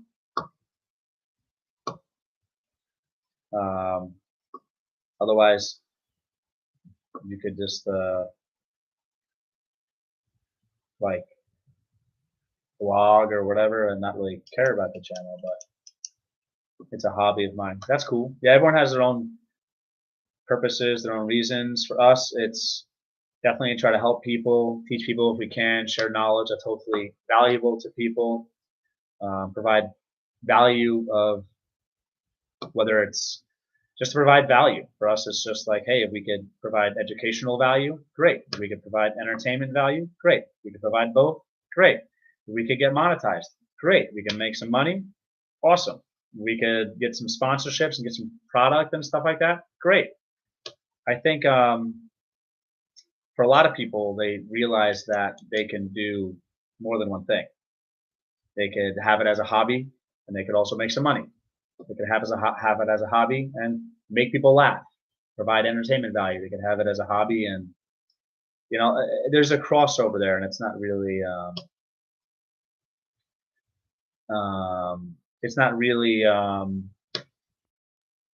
lot of people, they'll do it for one thing or another, just to make money or whatever. People have their own reasons, but some people have more than one reason why they are content creators on YouTube. I like the people too, like you, Holistic Homestead, or Colin, right? That's your name. Yes, that is my name. You have a good memory. I probably write it on some. I don't know if I write it on your when I comment on your videos anymore. If I just write "Be Well." Sometimes I write my name when I comment on people's videos. Yes, my name is Colin, and you spelled it correctly. 1 L. Yeah, there's lots of cool people. I sincerely enjoy the people that live streams, for example. I really enjoy the people that show up to these. I really enjoy the conversations. I learn a lot. There's a lot of super smart people, funny people, just cool people, supportive people, and it's nice. Some people I know personally, like Simply Jan from Simply Jan Homestead. Jan, She lives like 30 minutes or less away from us, probably closer to 15 minutes away from us. And there's other people I've met that actually live right around us, in the same town even, I think. And it's just really cool, really fun. It's a cool thing for me. I enjoy it. The Quilted Chicken Farm. Hello, I couldn't sleep. Look for a live to listen to, and here you are. Welcome. Thank you for stopping by. I didn't know. Cool. I'm not sure what who that comment is directed to. CR, I didn't know. Cool. I'm not sure who that's for. All good. For me, cool. Don't understand. All good. For someone else, cool. Might not understand. All good. I'm in Arkansas. Where are you at? We are in Missouri. We are in Missouri. I live with my wife. We have 2 sons and my mom. And I'll say what people would probably consider southwest Missouri. Not far from Arkansas. Not far from Arkansas. Arkansas seems like a beautiful place, just from what I've seen on YouTube, from what I've heard from people. And I think the only time I went to Arkansas was on a train ride from Branson. We took, at the time, our son Dean was probably maybe 3 or 4 years old, maybe, and our other son Liam was not even born yet. But we took Dean. We went with Dean, our son Dean. It was my wife, our son Dean, myself, and my mom. Yeah, that's who it was. It was my wife, our son Dean, my mom, and me, or I, however I should say that. We went on the Polar Express train ride in Branson, and it went into the mountains of Arkansas. And wow, it was beautiful. And it was like kind of the thing where I think it just kind of crossed over into Arkansas a little bit, but it looked beautiful. There looked like there was some serious, I don't know if they were off grid or not, but some beautiful cabins and homes like in the woods, in these little hills, or I wouldn't call them mountains necessarily, but in these hills. Beautiful, absolutely beautiful. Absolutely beautiful. I would definitely like to go to Arkansas and just explore.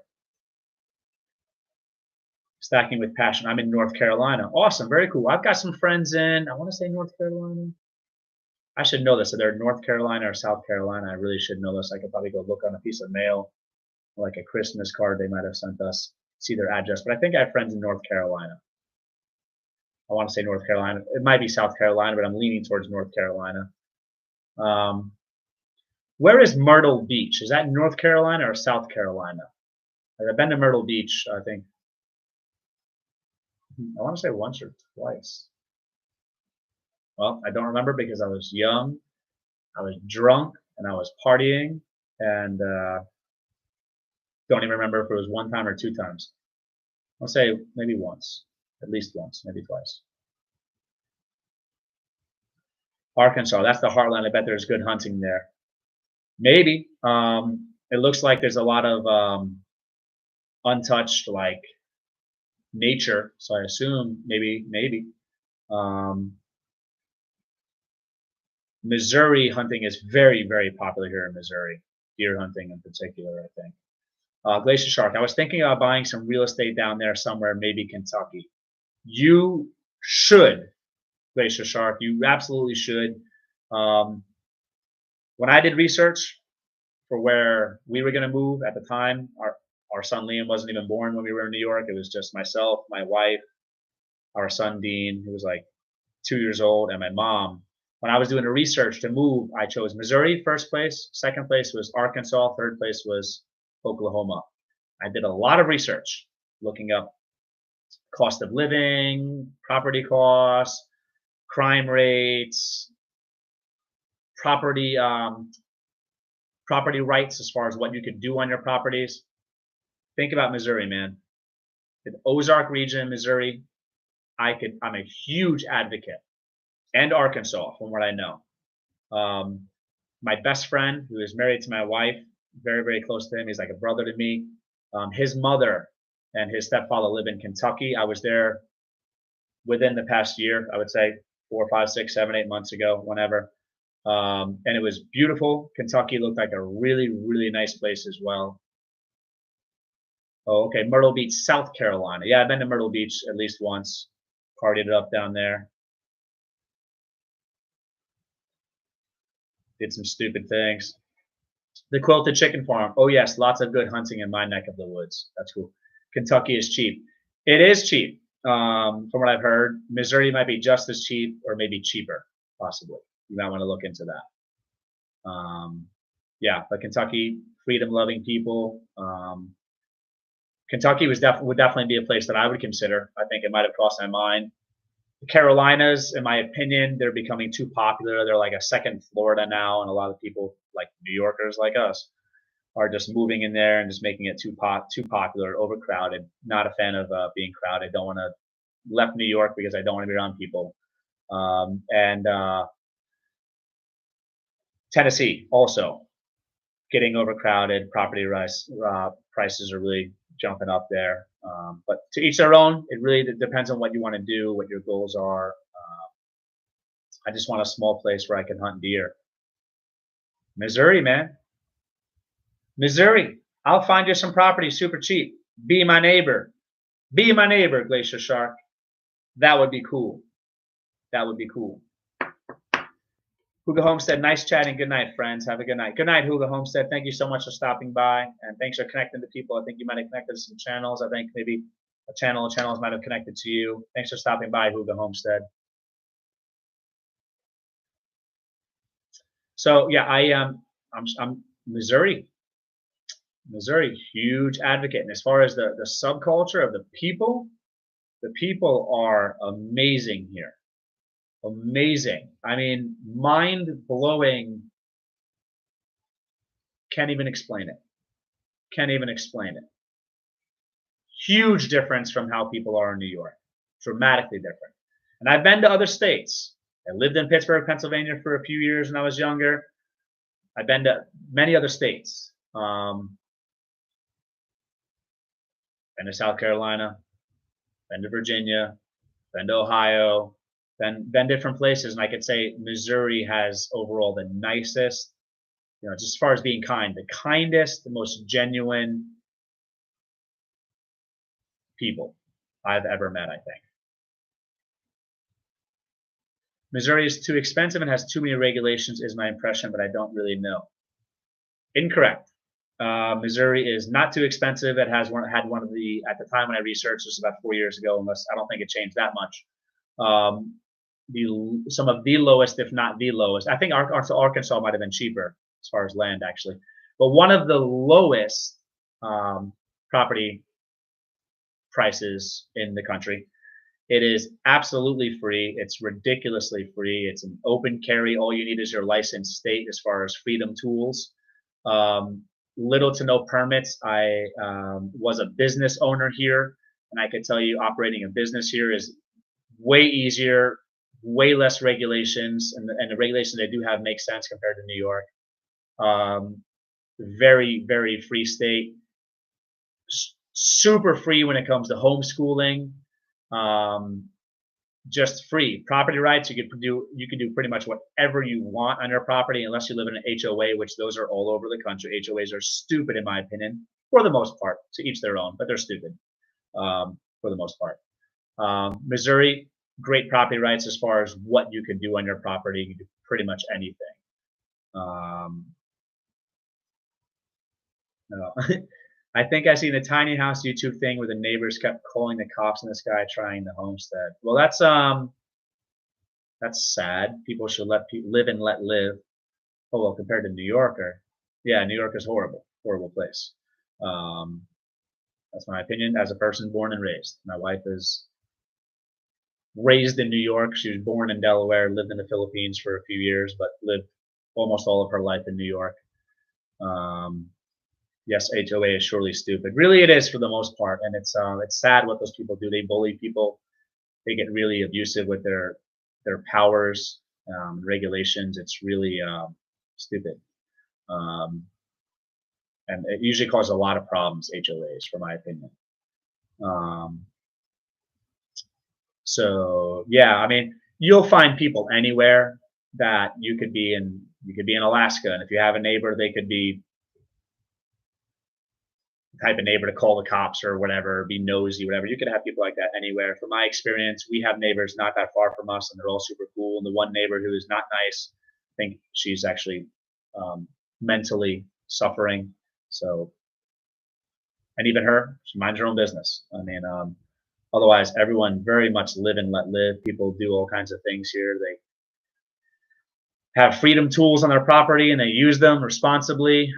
From what I've seen, responsibly, what I've heard, responsibly, whatever, from people telling me and also hearing them, never had an issue. People really just let people do whatever they want to do around here. It's really cool. Really, really cool. I was homeschooled from 7th to 12th grade. My mom Kim's passion for crafts homeschooled me. Oh, very cool. I will actually try to connect to your mother's channel. Show support. That's cool. That's cool. Yeah, I'm a huge advocate for homeschooling. I'm just a huge advocate for freedom. And if people want to send their children to public school, do it. People want to send their children to private school, do it. People want to homeschool their children, do it. The cops just bust wife beaters and drug busts here. Sometimes they get tourists for speeding. Well, wife beating is not cool. That's bad. Drug busts, drugs, not cool. Bad. However, I'm all about like legalizing most or all drugs, which is a whole different discussion. War on drugs cause more problems and more of the proliferation, if that word applies, of drugs, and just empowered criminal elements, not components, elements and cartels. Whole different discussion. Just want to touch lightly on that. CR, okay, I'm sliding. Night. Oh, take care. Good night, CR. Thanks for stopping by, man. Quilted Chicken Farm. My children are grown and I have grandchildren now, but my children were homeschooled by me. That's awesome. So much freedom. I'm a huge advocate of homeschooling, especially with the indoctrination that happens in a lot of public schools. I do not want to generalize. There are a lot of teachers that work in public schools that are sincerely trying to teach and that care about the students. I went to public school. I went to a public school that I had some great teachers. Some of them really cared. Some of them really but this was different. This was back in the 90s. So, I mean, back then there was not as much of the extreme radical indoctrination happening in schools. Now it's everywhere, and it's really disgusting. It's really sad what they're trying to teach children, and it's disgusting. Glacier Shark. I don't think the government should school people. It's not in the Constitution. Touching lightly on that. I agree. I agree, Glacier Shark. I agree. Think of it this way, man. Check this out. Could you imagine the ancestors 100 years, not even that far, but we'll say 100 years ago, 200 years ago. Could you imagine the ancestors saying, hey, Johnny, you know what we should do? You know, talking to their neighbor or something, or talking to their wife. Hey, love, you know what we should do? I know the government is corrupt and they're just taxing us and just enforcing all these crazy tyrannical rules that don't make sense and just pretty much make us like slaves. You know what we should do, love? We should take our children who we love with all of our hearts and we should let the government raise them in the sense of schooling. We should let the government educate them. We should trust the government who we don't trust. Educate our children. No, absolutely not. Absolutely not. I am vehemently against public schools. I'm just saying there are public school systems like where we live, the public schools are not what they are in New York. They're dramatically better. And I understand some people don't have the time, the energy, the resources, whatever, to homeschool their children. I can get into it, but I'm not going to too much, but I still think they should try. Honestly. Homeschooling is what was done for thousands of years and it worked. And all the people that they study in schools, most of them, the people who came up with all the scientific theories and the historians and they were all homeschooled. Absolute power corrupts absolutely. I agree, man. We are on the same page. We are on the same page, sir. I can tell you are a freedom-loving person. and I respect that. I am a freedom-loving person too. Do not centralize power and control. Do not. Do not. That's why politicians, many or most or all, I don't want to say all. I'm going to say many or most because I think I'm a firm believer in like Ron Paul, for example. I think he was a noble-minded, well-intentioned politician, still a politician. But homeschooling is good. Homeschooling is great in my opinion. Absolutely. And by the way, in Missouri, very popular here. Very popular. Like in New York, you'd be like, oh, homeschool. And people have these opinions about it because they're ignorant to it. Here, super common. They have co-ops, they have support systems, parents get together, children get together, they have ways of socializing. And I will say almost all of the children I met that were homeschooled here, super intelligent, super specialized and understand what they want to do in life, super motivated. They have great social skills. They know how to interact with people at different levels instead of just their peers, all different ages. I knew one of them is going to college and stuff. I mean, two of them that are going to college. Or one of them actually went to like a vocational school, I believe. One of them is going to college. Very, very smart. Very, very smart. Dibin, sup, yo? Welcome, Dibin. Thanks for stopping by. So yeah, that's another thing. Missouri, full of many Christians, and the culture reflects that. As a Christian, I like that. It's a high trust culture. People don't lock their doors. They don't lock their vehicles. I mean, it's, as a New Yorker, it's strange to me, but it's actually a beautiful thing. I still lock doors. I still lock our vehicles because I'm a New Yorker, and that will probably never change in my psyche. But here, man, it's like, it's wild how much people do business on handshakes still. It's just a high trust society. It's really beautiful, really beautiful. But yeah, public schools can be horrible, horrible indoctrination centers. I will say though, again, because I do believe in giving respect where respect is due, giving credit where credit is due. There are public school teachers who are trying to fight the good fight and trying to keep all that disgusting indoctrination out of the schools. Yeah, I like Rand Paul. I don't know why he can't be president. I don't lock anything. Wow, that's cool. That's cool. You live in a place that you feel safe to do that. Yeah, Rand Paul's father, is an incredible, amazing individual. Truly an impressive person who has, I don't want to say the word prophetically because I like to use that word very deliberately, but I would say his predictions, Ron Paul's predictions from like the 70s and the 80s, have all been so correct and accurate as far as why we should not get involved in certain wars and should not get involved in geopolitical posturing and the blowback and the repercussions of doing that and how they would actually create more problems by getting involved and how we would have been better off not getting involved. And the guy was correct time and time again. Proven, irrefutably correct. I bought a $30,000 boat here on payments with a handshake. Wow. That's what's up. That's what's up. That's what's up.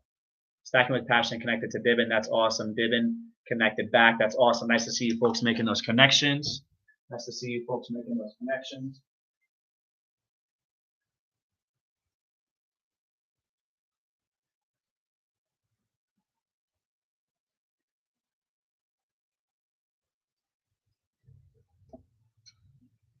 All right. Yeah, it's incredible. For example, Glacier Shark, if you are serious about property, you could do it very, very cheap here. Yes, Rand Paul is Ron Paul's son. Yes, Ron Paul's son. Yeah, Ron Paul, he did a lot of things as a doctor. He gave a lot of charitable, he helped people in a very charitable way with providing discounted or free services as a doctor.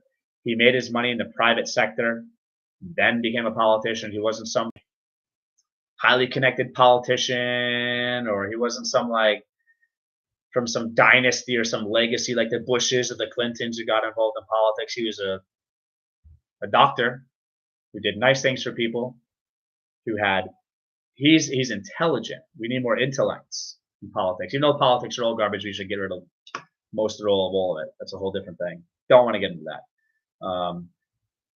Because politicians are not going to help us, and they're not going to help us. None of them. Either wing, they're not going to help us.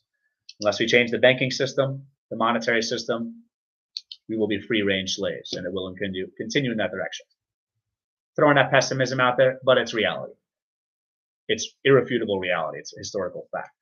I'm buying some halibut permits this spring, then I'll be broke, but later I'll get more real estate.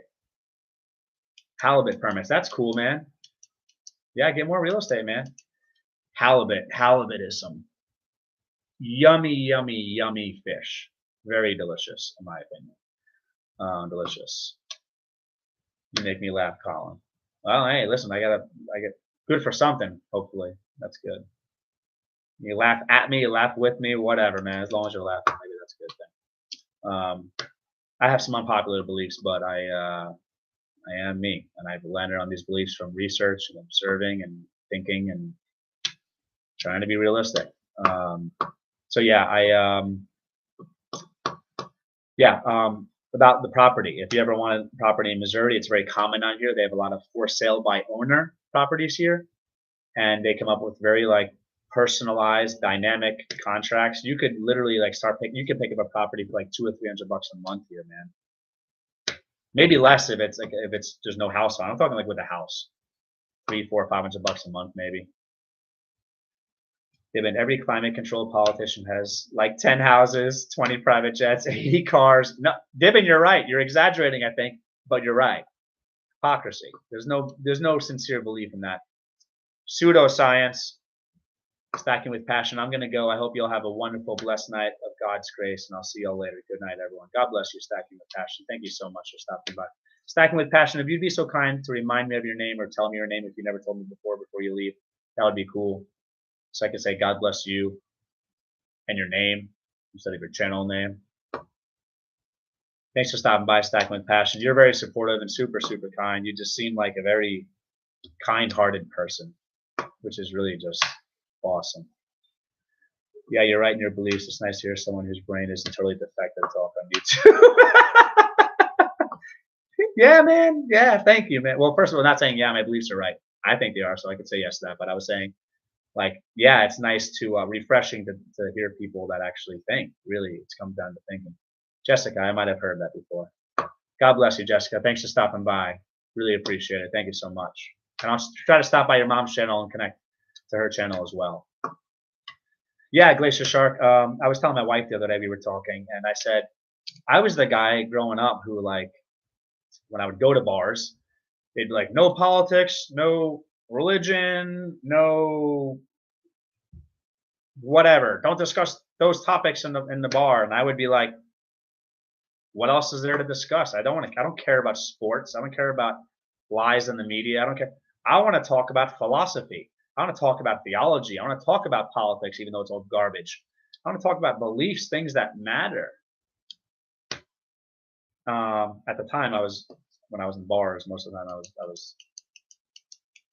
well, for most of the years I was in bars, I was an atheist. But I mean, more recent years, when I was a person of faith, I would want to talk about God, therefore theology. But I just, and philosophy. In the past, it would, I wouldn't, when I was an atheist, I wouldn't talk about God, but I would talk about philosophy, politics, current events, history, things that I thought mattered. Trying to figure out how to solve the world's problems, just whatever. Things that I thought mattered. And when I became a person of faith, then I like talking about God, and therefore theology. Always like talking about politics, even though it's garbage. Always like talking about philosophy. Always like talking about history. I just don't understand why people spend so much time talking about stupid stuff that doesn't matter. Purposeful distractions like sports, which is a sensitive subject. People get very upset with my beliefs on sports. I'm not going to get into it, but pretty much against them. People want to watch them as mindless entertainment, sure, cool, fine, whatever. It is a distraction, though. Just like the Roman bread and circuses, just distractions, ways for men and women to live vicariously through other individuals and to go past the point of reverence into the land of, or into the realm of idolatry, with the way that people like worship athletes and stuff. when I used to collect sports cards and follow sports as a child when I was younger, I really liked athletes. I had respect for them, but I never got to that point, I think, where some people are with athletes. It's just weird. It gets like, it turns into like idolatry. The Bible is the underlying fundamental truth. Its radical will make solid foundation. Solid as a rock. I agree. Absolutely, 100%. Absolutely, 100%. I also don't like, besides people and how they are with athletes, I do not like this whole like celebrity worship thing. I don't care about famous people. I don't. I might respect them. I might think they're cool. I might think they're great actors. I might think that they're, if anything, if I found out something about their like philosophies or something, or more importantly, their faith that I respected, then I would respect that. They had some cool philosophies that I agree with, I would respect that. But like this giving this respect, this level of respect, and this exaltation, this exalting of celebrities is bad to me, and it's a distraction. People focus more extrinsically on celebrities who don't know them, probably don't care about them, and care about these people as if they're real and they exist. They probably don't care about those people. Athletes are way overpaid. Gas station clerks need a major raise. Hey, listen, I don't believe in mandatory minimum wages, which is, some people might go crazy about that. I don't believe in them. But that's a different discussion. However, I would rather give raises to gas station clerks. Athletes entertain, gas station clerks provide services. More respect, in my opinion, for the most part. Yeah, Hollywood is the enemy. I don't watch movies anymore. You are very aware, and I won't say woke because it has a negative connotation. I'll say you are awake, Glacier Shark. I don't watch movies anymore either. And honestly, man, I don't even enjoy the movies anymore, man. They're just horrible. Like I have a natural critical perspective of movies, but they're not interesting. They're just like regurgitations of the same movies over and over again, or they're taking stories that exist like comic book stuff and they're just making a movie out of it. There's not, I don't say nothing to be fair because I don't know all the movies out there, but I feel like there's not a lot of original content and it's not interesting. I do feel like it's dumbed down. I feel like they're making movies for stupid people. So, like, it's like, I've always had a problem with is like letting my critical brain go, to the side, just relaxing to enjoy a movie and just let myself be dumb enough to just believe whatever, or enjoy the movie and not believe. But even with my disposition of, I could say I like movies in the 90s, early 2000s, maybe. I feel like there's not good movies. I can actually look for movies and try to find them. And I don't enjoy them. I really don't. They're making money. That's their master, for sure. And they unapologetically profess that. They admit that, man. They admit that. And it's sad what they're willing to do in the process. Hurt people, man. They're willing to hurt people. Straight up. They're willing to destroy people. Really mess people up psychologically so that people suffer from depression, anxiety, end up killing themselves. Fanning the flames of addiction. It's really disgusting, and they don't care. They actually, a lot of it's on purpose. So yeah, not a fan. I can't enjoy movies. Like I can look at movies, and I rarely watch movies. I can look up stuff on YouTube and buy movies from YouTube and be like, only movie I'm interested in watching right now that I can think of is the Napoleon movie. Why? Because it has to do with Napoleon, and a historical figure. That's interesting. Otherwise, it's like it really dumbed people down in the sense of like lowest, I don't know if this words apply, but like lowest common denominator entertainment. It's like stupid, cheap entertainment. There are still good movies and shows though, even older stuff like the Lonesome Dove series. Interesting. I feel like there probably are still good movies. There probably are some good shows. I could get into them. We did not have a TV in our house, in the house we live in here about 4 years, until like a few months ago. And that was because somebody gifted it to us. We just connected it, and all I've done is watch a few movies, a few movies. Like we watched, I don't know, only a few movies. Whoever watched them have been watched on that TV, and that's all that's going to happen.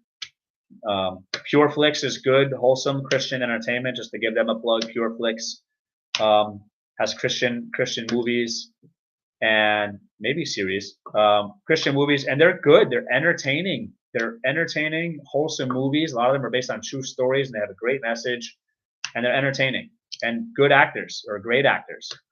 Like Netflix, like there was disgusting. There was a movie, and I think I don't know if it was the opening scene or something, or it was a show or whatever, but I think they might have taken it off Netflix. But essentially, like, it was a scene of like young children doing some disgusting self-sexual things. Disgusting. Just disgusting. I don't know if they took it off. I don't know if they got sued. I don't know what happened, but something, I think it caused an uproar. But like, it's just so common now. Now it's just common for them to push this garbage. That's what most people are doing, but the Bible is clear. You can't serve two masters, it's God or mammon. I'm certainly not innocent. I'm a workaholic, but at least I know the truth. You are right, man. You are right. You are right. Absolutely. You're right. But you're self-aware. Like you even said, you're a workaholic. You're self-aware. There's a lot to be said about being self-aware. That means you have, I would argue, but a heart that is tender enough and the willingness to self-reflect enough to self-convict. I self-convict all the time. It's difficult. I do make excuses. I don't want to say lie to myself because I'm honest with myself, but and I'm just going to speak freely, which I'm going to do. That's what I'm going to do, and this is my channel and my life. I do believe I have enough intellect. I'm smart enough to be able to logic my way into my own morality. And that's a problem. That's a problem. I can do the verbal gymnastics in my own head, and I can talk to myself and make excuses and do whatever. But the closer the further I go on my faith walk, the more advanced I become, if I could use that word, as a Christian, the more honest I am with myself, the more real I am with myself, and the more I'm willing to self-convict and just admit it. And there's freedom in it. It's liberating to just be like, yeah, this is a problem. I shouldn't be doing that. Yep, shouldn't be doing that. Shouldn't be doing that. And the age-old adage, if those words apply, of like admitting something is a first step to getting better. That's true. Yeah, you got to admit it. You got to own it. You got to be real with yourself, and then work on self-improvement. Yeah, and I do believe certain things happen in time. We should try to fix ourselves as fast as possible. But I believe I'm convicted. I believe my heart is not good. I might be like one step softer than concrete. Oh, that's funny. I'm not laughing at your heart being that way, which I assume your heart is not one step softer than concrete. Maybe it's 2 or 3 steps softer than concrete. I'm teasing you. I think that was just funny when you said that, I think.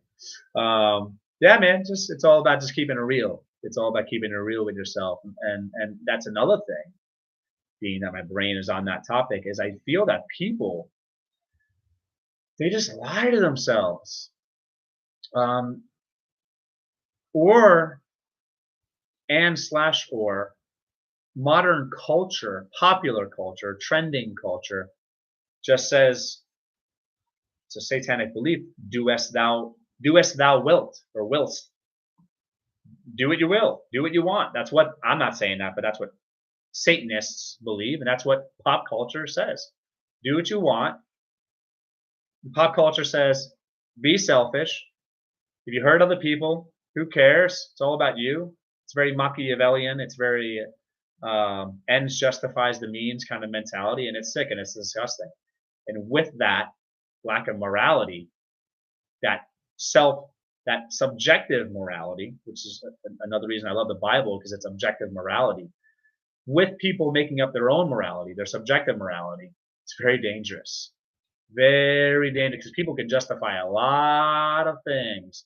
People can justify theft. They could justify infidelity. You surely will not die. I'm not familiar with that quote. I could infer what it might mean and or what school of thought it comes from. Yeah, it's very dangerous and horrible to make up your own morality. The Bible's morality is, I believe, even people don't want to admit it because modern poison that's out there, is intersubjectively agreed upon morality. It's all baseline morality that people should follow. It is. It is. Especially the New Testament. And the Old Testament stuff, I think that has a place too, and there's a reason for it. At least at the time, if you read it in context. That's a different discussion. Won't go there. But yeah, this whole self-worship, and the Bible points out exactly what people will be like, and people are being like that. They'll be lovers of themselves, be prideful. Oh, it is what Satan said to Eve before she ate the forbidden fruit. Oh, well, she did die, so he lied. Obviously, he lies because that's what he does. He lies. Becomes a lie. Cheat, steal, kill, lie, kill, steal, whatever it says. Whatever people say. I don't know if that's from the Bible itself, or that's something people say, but yeah, he's the liar. He's the author of confusion. And he will take, which society does now, the inversion stuff, like taking things that are just good and wholesome and saying that they're evil or bad, and taking things that are just dark and evil and bad and saying that they're good. That's straight up Satanism. Straight up Satanism. Every person has their own relationship with God, whether they realize it or not. God isn't everything. Absolutely, Divin. Absolutely. Absolutely. Yeah, for sure. Hold on one moment, folks. Get some water. Gotta hydrate.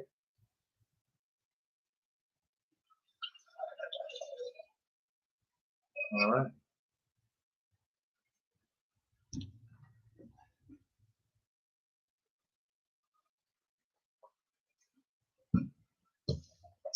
Actually, when you mentioned God isn't everything, that made me think about like quantum mechanics and stuff. And that's the same temptation people have today. They do things they know are bad and think they won't be held responsible. For sure. Another reason why the Bible is important, to be held accountable, because we will be judged by God. So, yeah. Science and quantum mechanics and certain fields of study actually, a lot of my scientific understanding and study led me to God. Led me to God. I think I always had God in my heart, one way or another, but there was well over a decade when I was a argumentative, foaming at the mouth, proverbial devil's advocate atheist. And I would argue. I wasn't just like, oh, to each their own. People have their own faith. That's fine. I would argue with people. I used to treat religion as if it was poison, and I would argue with people. That's why I'm a really good person to have on your team when it comes to debates with atheists, because I know a lot of most. I don't want to say all of them. I know a lot of the arguments. I know a lot of the rebuttals that they have for things, and I know a lot of the stance. So interestingly enough, a lot of people say that science and God are mutually exclusive. Absolutely not. I've learned more and more that math and physics are, for example, math and physics are just parts of God's language. And I see the divine creative hand, God's divine creative hand in all things and in God's perfection. I'm failing at the whole being good thing myself. Maybe I'm a little better, but I know I need a savior. Well, we all do. That's why Jesus died for us, is that we have, that's some people call it the good news. I call it the great news, that we have a chance. And we need to accept Jesus as our Lord and personal Savior and repent and turn away from sin and try to be better. And the beautiful thing is God gives us unlimited chances as long as our intentions are really there. And it's great news because we're sinners. We're all people. We're all of the flesh. I don't say we're sinners. I don't want to label myself as a sinner even though I sin. different theological discussion that my pastor kind of corrected me on one day, and I was like, he had a good point. I don't want to call myself a sinner. I'm a person who sins. And I don't say saint as in like the Catholic way, but I'm a saint in the sense of I am aiming and striving towards God, being more Christ-like. I was the same as you, Colin, with the atheism deal. So you know what's up. You've lived life, man. And not saying that that means you lived life, but you experienced different thoughts. I think there's depth to that. It gives a person depth. So yeah, I digressed, I believe. I probably digressed. But yeah, a science really points to God, for sure. You confess it with your mouth. Good job. That's right. Thank you. You're saying that and confess your mouth, and thank you for that. Or good job, my explanation, and thank you for that. Yeah, it's my testimony is real. I've been through a lot in life, and I just posted about it recently. But there's times I could have been dead.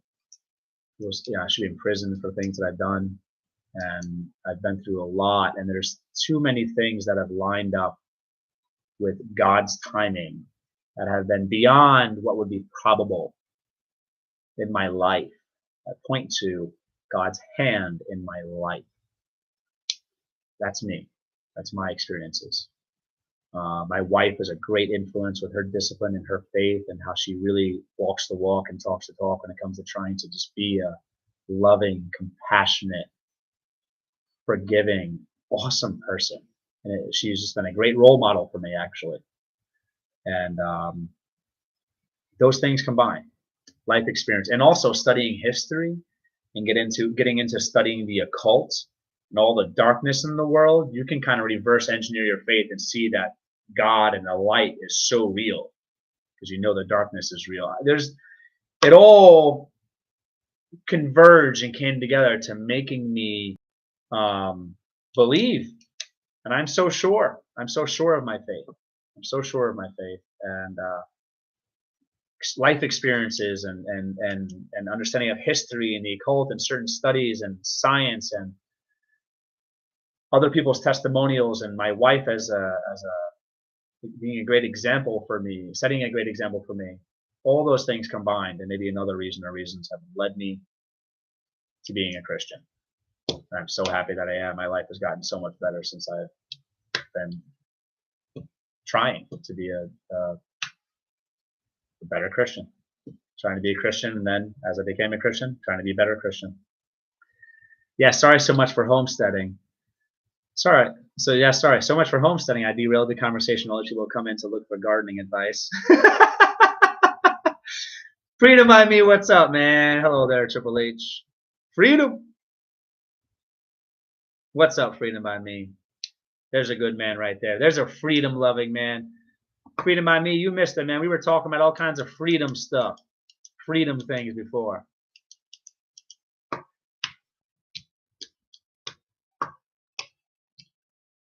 Just got back from SHOT Show. What is SHOT Show? I could assume, I could infer something to do with like a shooting show, like freedom tools being used. So lots of freedom stuff out there. That's what's up. Oh, the biggest freedom show in the world in Las Vegas. You need more. I need more. I could always use more. Yeah, I could always use more. That would be really cool. Money's tight. Limited resources. Money right now. It's one of the limited resources. Otherwise, I would get more. 27-hour drive each way. Oh, I think I remember you were driving. And I got some new and improved Chinese flu bug out there too. New and improved. Oh man, that's far. That is far, man. Vegas from Kentucky. Speaking of Kentucky, there's a Kentuckian or Kentuckian. I'm not sure how to say that. Right there, Freedom by Me. He's in Kentucky. I mentioned that you being from Kentucky, Freedom by Me, because Glacier Shark and I were chatting earlier about him considering different places to buy real estate in the future. I'm assuming he's not doing it now, so it's in the future.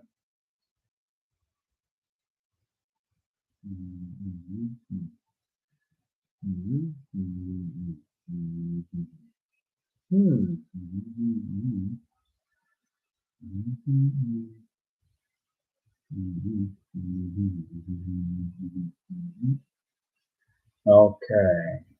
Oh, be careful with that. I got sick for sure recently. I got sick recently. Started. My wife might have been the first one to get sick, but I think all of us got sick actually, except my mom, the oldest person in the house. I think my wife Nicole got sick. I think our son Dean got sick. I think our son Liam got sick. I got sick. I think my mom did not get sick, but I think 4 of us got sick, and it felt like a flu. It was horrible. Huh. I didn't get it that bad. Our son Dean, I feel like he just recovers quickly. Our son Liam, he got sick for a day or 2 or so, and he was fine. My wife, I think she had it the worst because she had like migraines at the same time, which probably was horrible. I don't really get migraines, and maybe never or just rarely or never. Feeding by me writes, it's brutal. 3 days later, I'm laying on the sofa and editing a jillion videos. So being productive. Kentucky is awesome. Hey guys, can I give a shout out? Yes. Sure. Shout out. One of the great original old school YouTube gun tubers. Should I say that word? Is that bad? Is it going to flag me or cause a problem if I say that freedom word on YouTube? Not sure. I hear different things. People say different things. Paul Harrell, a former U.S. Army soldier and Marine, is dying of pancreatic cancer. Oh, that's sad. I think I saw your post the other day about him not having much time left, so I figured he was passing away or something, or he was passing away or approaching the point of passing away. I have campaigning for weeks to get him up to 1 million subscribers, and now the big channels have all jumped on it too. Can you guys check him out and throw him a subscription? He has just weeks left. I already did, sir. I already did. And his content actually, I don't want to say actually as if it wouldn't be out. Now I got surprised, but maybe I was like, oh, it's cool. Maybe I was surprised. I don't know. Maybe not. His content looks cool. Looks interesting. Like looks like one of the people that has a lot of knowledge. Yeah, I connected to that channel.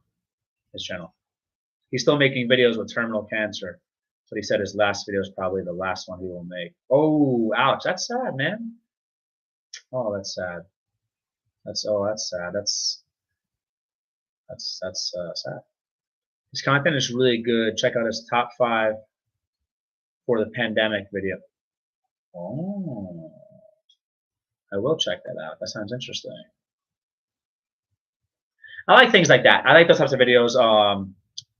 Top 3, top 5, whatever. Maybe it's because it's just easy and it gives me information I want quickly or whatever. It's a list and it's like, I don't know. Maybe it gives me all the answers I want without thinking. I don't want to say without thinking because I feel like I'm always thinking, or probably always thinking, or close to it. But I like videos like that, like top 5 freedom tools, stuff like that. Top 5 preps, whatever. Hold up to 987K subs. Was he like yesterday or the day before like 800 something thousand? Did he jump up like 100,000 or more than that in like a day or something?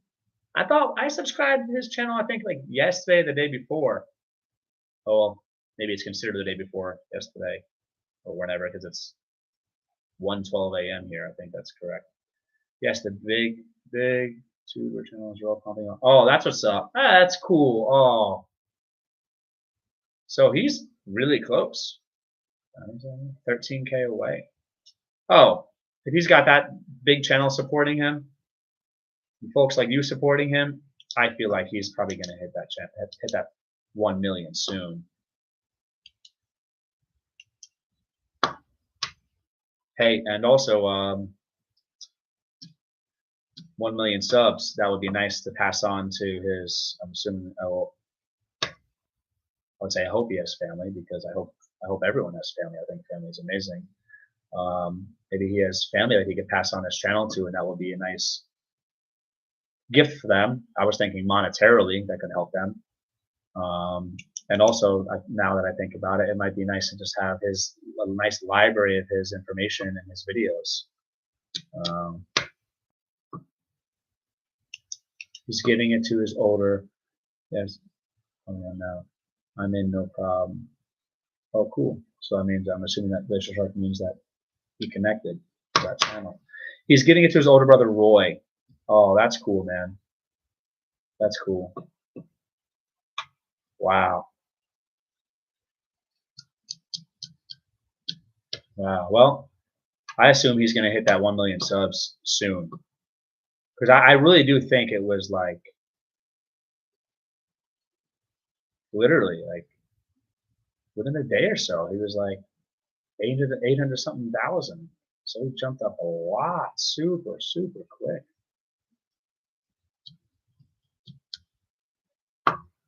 That's cool. That's very kind of you to do that, Freedom by me, to be to think of that person. I mean, I only imagine. I feel like that would just I would tug on my heartstrings if I was able to reach 1 million subscribers and that happened out of support of people supporting me. Like, I feel like for him, I could only imagine that for him to see that type of support. I mean, 1 million subscribers is just amazing to hit 1 million subscribers, but it's I think what the best part of it is because it's like that support. It's the thought that goes behind it to get him there that I feel like will really, I want to say, be a blessing to him. Maybe that word applies there. Thank you, Glacier Shark. He has entertained me for years, and he is a fellow infantryman. I'm looking forward to watching his stuff. Looking forward to watching his stuff. I looked through his stuff really quickly, and I was like, oh, this is cool. This is cool. Definitely cool. Looking forward to watching that stuff. What are you up to, Freedom by Me? What have you been up to lately? Besides going to that show, which probably was cool. Like, that's probably cool. I'm not sure what they would do with things like that, but I wonder if they had some, like, did they have some just like that 4K myself? Yeah, that's impressive, man. Good for you. That is awesome. You deserve it, man. You work hard. You show a lot of support to a lot of other people, and you got great content, man. You seem like you're really just a kind person, man. That's awesome. You're gonna hit 5. You're gonna hit 10. Your channel is gonna keep growing, man. You got great content, and you have a nice niche. I believe that's how to pronounce that word. Niche. Maybe both ways are accepted. I've been sustaining about 10 to 12% growth rate monthly. Thank you much, brother. Yeah, you're welcome, man. You're welcome. 10 to, that's great, man. I've been remotivated. My motivation goes in steps. It doesn't go down, but it goes. I get like bumps in motivation. My wife did a great job editing a video that she posted. I don't know if you folks saw the video she posted about making butter at home. She knows how to edit. I'm gonna try to get her to edit my videos to really just make them better. I mean, I'm ignorant, man. And when it comes to editing, I got to learn. I have so much to learn, but I got to do what I can do when I got to do it. One of my problems in life is I put so much on myself at a time, then I just got to realize that things take time. I maybe do too many things. So I'm trying to focus. Tons and tons of SHOT Show videos coming in next week. Oh, that'll be cool. I think I saw your wife's video. Oh, so you got a lot of content from that show too. That's cool. Besides the entertainment, you have content. That's great. Yeah, content from it. I think I saw your wife's video. YouTube's all about editing. Cool. Interesting. Maybe. Cool to know, maybe. I use a program called CapCut. My 10-year-old daughter taught me how to use it. CapCut is free. Well, your 10-year-old daughter might be smarter than me, especially when it comes to technology. CapCut is free. Okay, good to know, man. Good to know. Thank you for mentioning that. SHOT Show is an industry show. Oh, it's all the big freedom tools in the business. It's a business trip. Oh, I like UCut. I'll look at CapCut. Okay, interesting. So do they have some ridiculousness, some like crazy freedom tools at those shows? Like, are there some things that like blew your mind, or have you seen it all? I don't know if you can say you've seen it all, but is it really You've seen most things as far as that stuff. I'll look at UCAT. Okay, cool. There you go. Exchanging ideas, exchanging options. I like it. I like it. That's what's up. That's what's up. For us, it's all about watch hours right now. This stuff is amazing. I was laughing at the because I just figured that might be, for you to say that, that must be serious.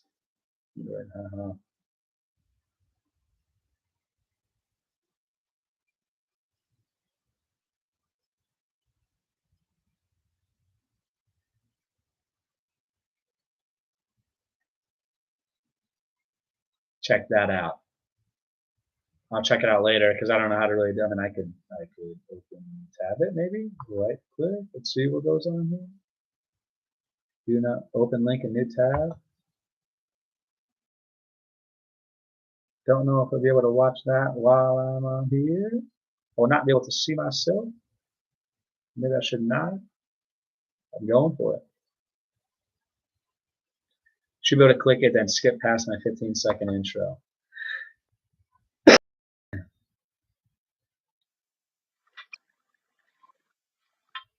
Oops. Turn the volume off for now. Your intro is going. If not, just watch it later. Crazy technology. Did I say technology wrong? Technology.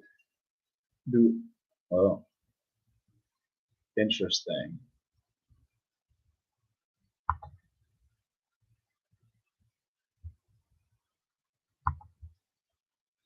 So you said business trip. Is it? Are you saying that it's typically a business trip for people that sell Freedom Tools, or was it? Are you saying that it's typically a business trip for people, and it was a business trip for you as well? Freedom, was that a business trip for you? I don't even know what that thing is, man. Looks cool. Thanks. No clue what it is. It's all industry sellers and buyers and manufacturers and media. So I was there as a social media influencer for an outdoor accessory company that sells optics and gear. Oh, very cool. Wow, man, that's very cool. Did you pick up any Freedom while you were there? Or do they sell Freedom Tools, or is it just like showing the products for businesses to consider, to find, and for people to consider? I've done videos for them. The outdoor accessory company, optics and gear. For that company, the optics and gear, outdoor accessory company that sells optics and gear. I've done videos for that company.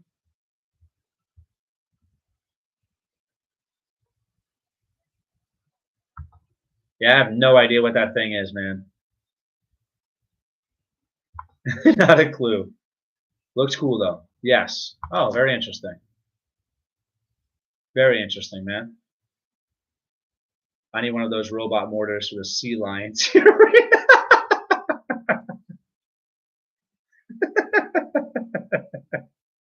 That's horrible, but hilarious. Sea lions, man. They send me products, I review them and keep them. That's awesome. That device is a dual mount 6.6mm rocket launcher. I thought it was like a rocket launcher, a grenade launcher or something. I'm so ignorant, man, to that stuff. Designed to destroy tanks, vehicles, and personnel. Where are you, Glacier? Alaska. I will answer for him. Yes, he is in Alaska. Thinking of buying land in Arkansas, Kentucky, maybe another place. I'm trying to convince him to buy land in Missouri. Awesome. It's on my bucket list. Alaska was on my bucket list, but it probably will never happen. Maybe. Maybe I take it. I don't want to fly, man. You guys might make fun of me, but I don't want to fly. I have issues of flying now. I used to never have issues of flying when I was younger, but over the years, the anxiety, not a fan. I do not want to fly. Sadly, that limits my travel options. and that's why I drove 27 hours each way. Triple H. Wow. Hey, are you saying that's because you do not like flying Freedom by me? I like driving. I really enjoy the trip itself. I don't mind driving. Like I'm the type of person I'll do the whole drive myself. 8 hours, 10 hours, 12 hours, whatever. I'll drive myself. Food Forest Permaculture. Greetings, Earthlings and fellow aliens. Hi, Colin. I'm not an alien. What's up? What's up? What's up, Food Forest Permaculture? I know your name, and I'm drawing a blank. And this happened the other time. Another time, I think. Someone with a D? You're going to say it, and I'm going to be like, oh, Howie. Ugh, Howie. I would not have remembered that, I think. But I now you say it, I remember, but I don't think I would have remembered it. I'm sorry, Howie. No disrespect, man. My memory is not great. I have trouble with names sometimes. Kentucky is fantastic. Yeah, I went to Kentucky that one time, man. It was really beautiful. I like it. I am very partial to Missouri. I love Missouri very, very much. But it's all about freedom and also like the environment, climate. You know, like Missouri gets lots and lots of rainfall, which is awesome for homesteading, awesome for obviously gardening. And having lots of fresh water is nice. But yeah, I mean, freedom is sincerely a priority. So wherever there's freedom, it is a nice place to be compared to other places. Bro, give me freedom or give me death. That's what's up. Yeah, straight up, literally. Glacier Shark, freedom by me, which you might already know. He is very like-minded when it comes to freedom. He's a freedom lover for sure. Like, not just the name, he's all about it, which is awesome.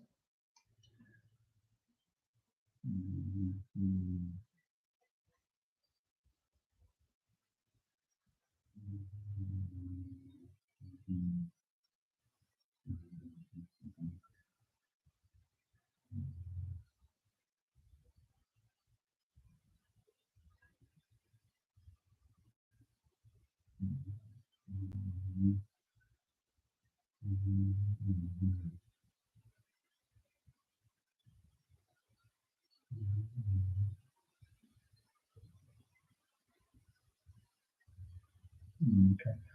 I'll come help you eliminate the environmentalist sea lions. Oh man. I am not a sub for sub. I am not a sub for sub channel feeded by me, but I will check out your channel.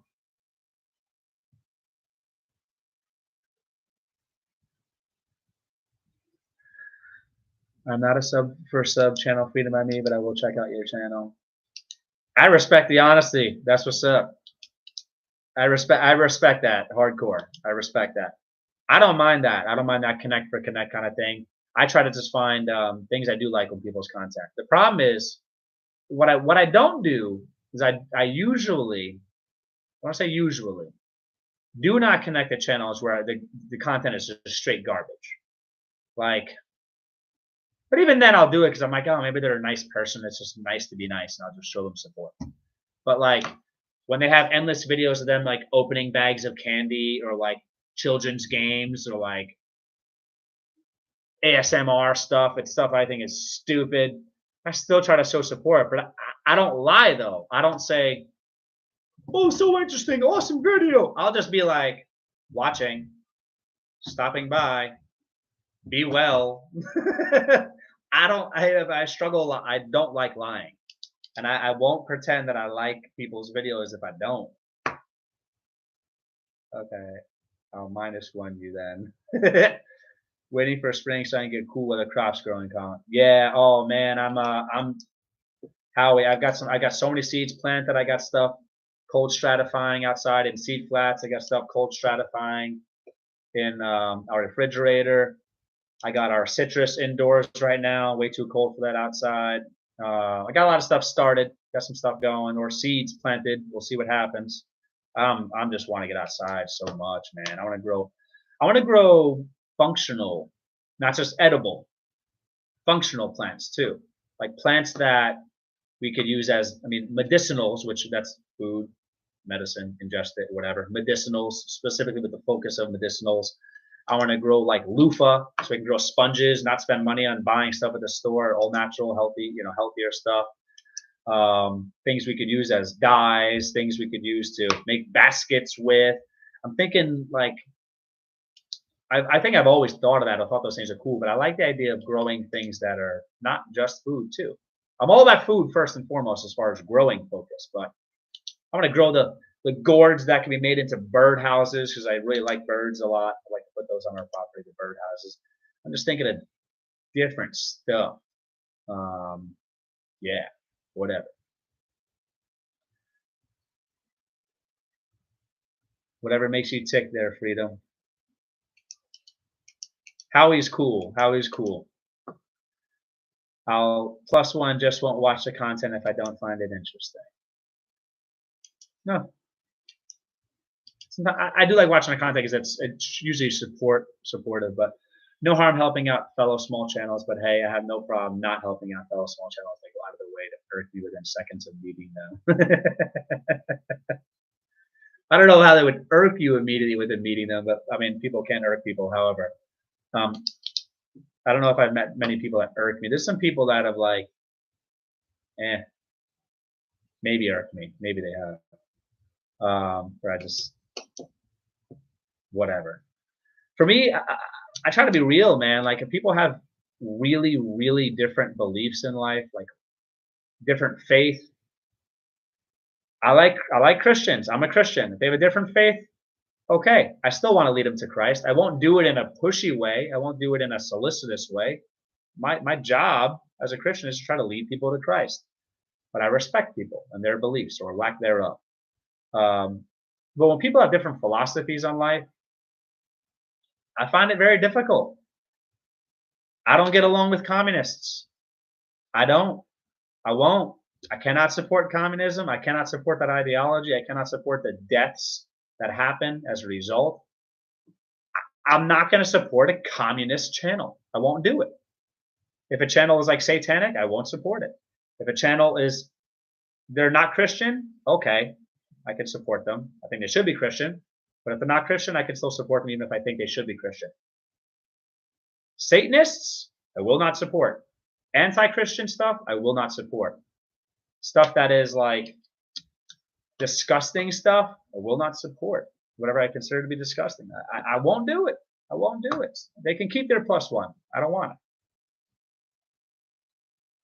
Picking my lemons tomorrow and kiwi that's left on the vines. Oh man, that's cool. Wait, hold up. Howie, are you in Canada? I'm trying to remember where you were. I forgot. I think I knew this at some point. If you have lemons and kiwis, I don't know how you would be in Canada unless you have a greenhouse or something. So maybe you're further south. I wanted to grow kiwis. I wanted to grow that Isai or Issei hardy kiwi. I don't know if they're actually truly kiwis, but they call them kiwis or whatever. I planted a couple. They died, I think. Well, I know they died. They died.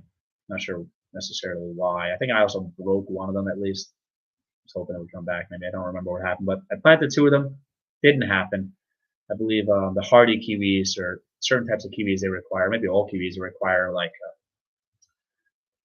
you need the male and female plants or whatever. I don't know if that's to get production or to get more production. I have to learn about that. When is environmentalist sea lion season, brother? You could probably raise a lot of permaculture with a sea lion carcass. Yeah, I would compost it, man. I would straight up compost the sea lion. First of all, sea lions, they're like, are they huge from what I'm trying to remember? They're bigger than seals, sort of, I think. I think like I get confused like manatees, sea lion, maybe some are freshwater, some are saltwater. I don't know.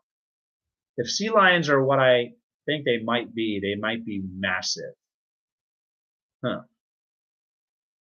I would probably try to eat it if I could. And then whatever is left over, as far as the parts I would not want to eat, if I should not eat it. I don't know. Maybe I should not eat them. I would feed to our animals. And whatever our animals don't eat would be composted. I absolutely believe in composting animals. I believe in composting all organic matter. Whatever animals, compost them. I would say obviously if they're dead. It's closed by federal law by Bill Clinton back in the day. Hold up, was there actually, were you allowed to actually like kill them? Communists make excellent kindling. Oh.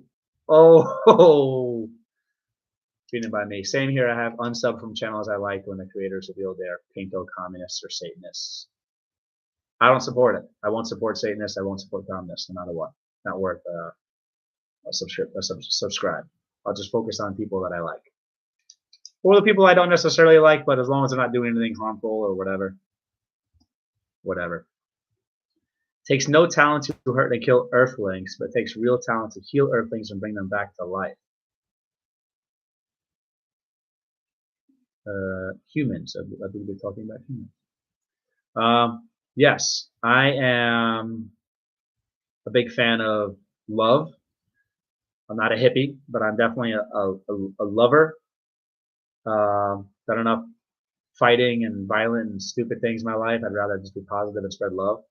But yeah, even in martial arts, we learned, you know, it's to hurt someone is one thing, but you should learn how to heal people. So yeah, it's definitely amazing to know how to heal people for sure. I believe in hurting and killing and self-defense only. That's it. Self-defense only. And then other type of circumstances that might fall under self-defense. But that's a different discussion. Maybe, you know, if certain people maybe should be disappeared if they are directly and or indirectly killing people. But that could be argued as self-defense possibly, or defending others. I believe in defending others is another way that it's okay to hurt people or kill people. What martial art discipline?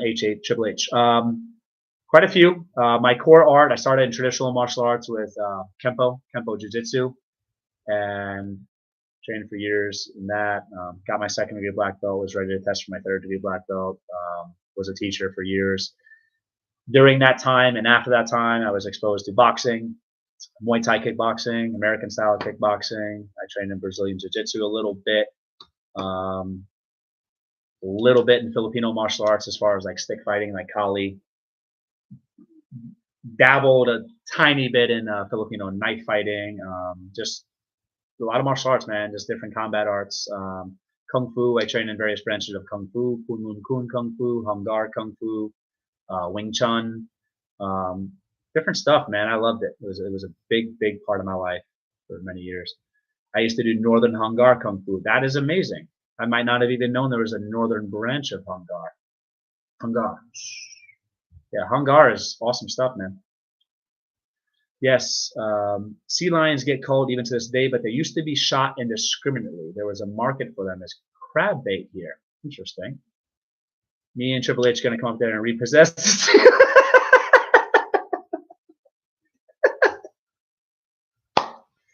Oh, man, we could do it. We could do it, man. Yeah, we both used to repossess vehicles. Triple H going to come up there and repossess a sea lion or two. I used to do Northern Hung-Gar. Population is out of control now thanks to the Marine Mammal Protection Act. In Canada, they were less gentle with the lions.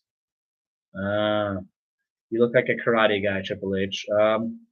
Yeah, I mean, Kempo, one of the core arts. Kempo is a kind of a hybrid art of traditional arts.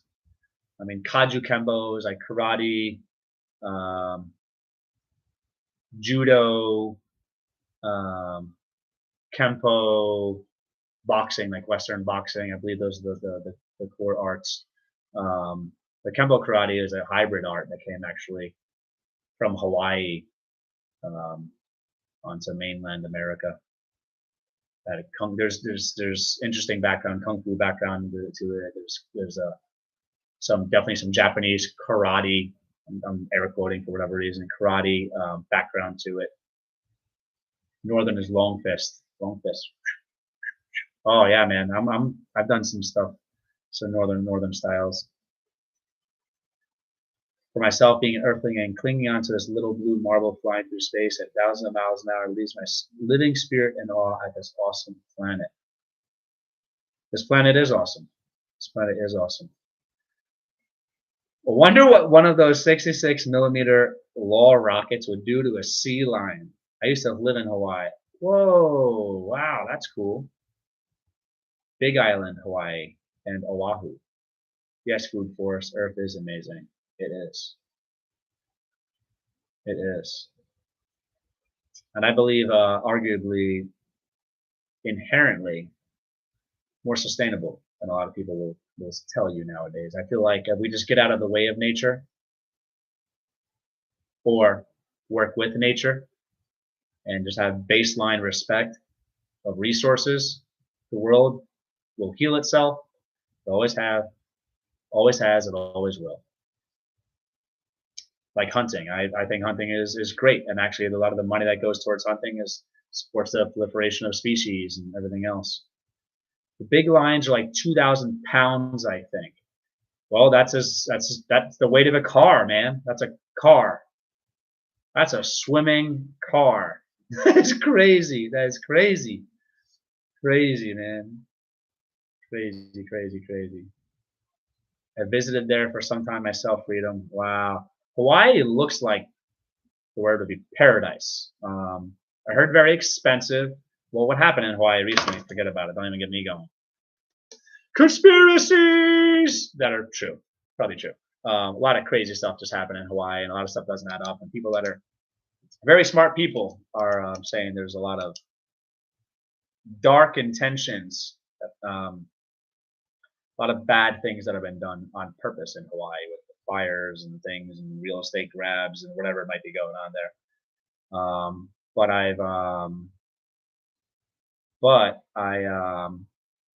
Yeah, so it's actually sad what happened there. But yeah, a lot of the people are the wealthy elites are grabbing land, building compounds to make sure they're safe and have a nice paradise place to live in paradise in case SHTF happens, or just to enjoy paradise. But yeah, yeah, looks like a beautiful place. A law will take out a 30-ton armored fighting vehicle. Quick column math, that is 60,000 pounds. Huh? 60,000, well, that's insane. I feel like I should have that in my life. I feel like I should have one of those things. Hawaii was conquered for the Dole Fruit Company. Interesting. Might have heard something like that in the past, but it sounds like something people would have done. I'm not even totally against imperialism. I think it depends. That's a whole different discussion. There's ways to do things respectfully. Looking for resources. I mean, cool. Trade, cool. And then there's ways of doing it horribly. But then that might not be imperialism if they're just setting up trade routes and grabbing resources, bartering, trading, buying, selling, whatever. Maybe that's not by definition imperialism. Maybe imperialism maybe naturally has a inherent negative denotation. I'm sure I can research that sometime or look it up or whatever. They load up on rocks in big groups, Freedom. Wow. I don't know that I blame them. If I was rich, I'd have a compound there too. Yeah, man. Yeah, I would too. Yeah, sure. I would. I don't know if I'd have a compound there. I'd have a compound probably right here in Missouri, to be honest. I like being inland, man. Being surrounded by water like that. I don't know. If there's natural disasters and stuff, I think Hawaii is prone to natural disasters like hurricanes and stuff. Like I never understood people who choose to live in Florida, for example, if their houses have washed away like more than once. Like just move to a different place in Florida, move more inland or something. I don't know. But hey, whatever, freedom. People live where they want to live. They want to risk versus reward. They want to take the risk. Whatever. We're forced to have homeowners insurance anyway. Insurance scam. Don't get me started. I think we all would. As it is, I have a compound in Kentucky. I don't think we all would have a compound in Hawaii. It would be beautiful. It'd be like a vacation compound. But I don't know if I'd want a compound in Hawaii. Because I don't know if I'd want to live in Hawaii. But the idea of it as far as having a compound, yes, that I agree with. Glacier Shark, I'm sure they employ a lot of happy people working there, working on their mansions. For sure. Yeah. For sure. But there's some interesting stuff that some dark stuff that happened with the land grabs and stuff, forcing people out. That's not cool if it was done artificially. I'm all about free markets. We don't have a free market, but I'm all about capitalism and the way it should be. Blessings to you, Colin, and all fellow Earthlings. I love all Earthlings, but I just don't care for ones that don't know they are here and living in the last days unknowingly. Don't care for ones that don't know they are here.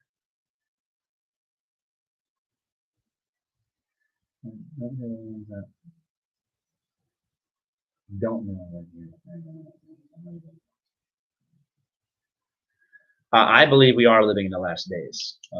I've got some timelines in my mind. That's a different discussion.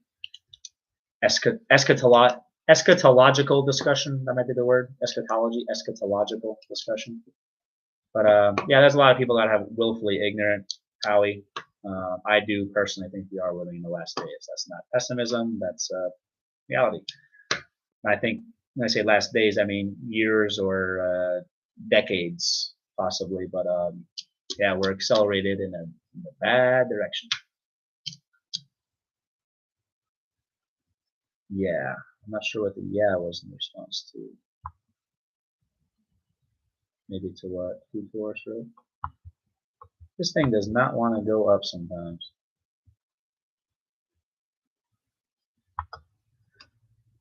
I'm not sure what Glacier Shark wrote yeah to, but all good if I don't understand, that's fine.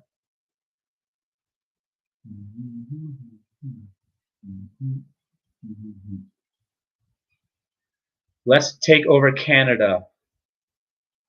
Yeah, man, let's do it. Let's do it. I think it would probably actually.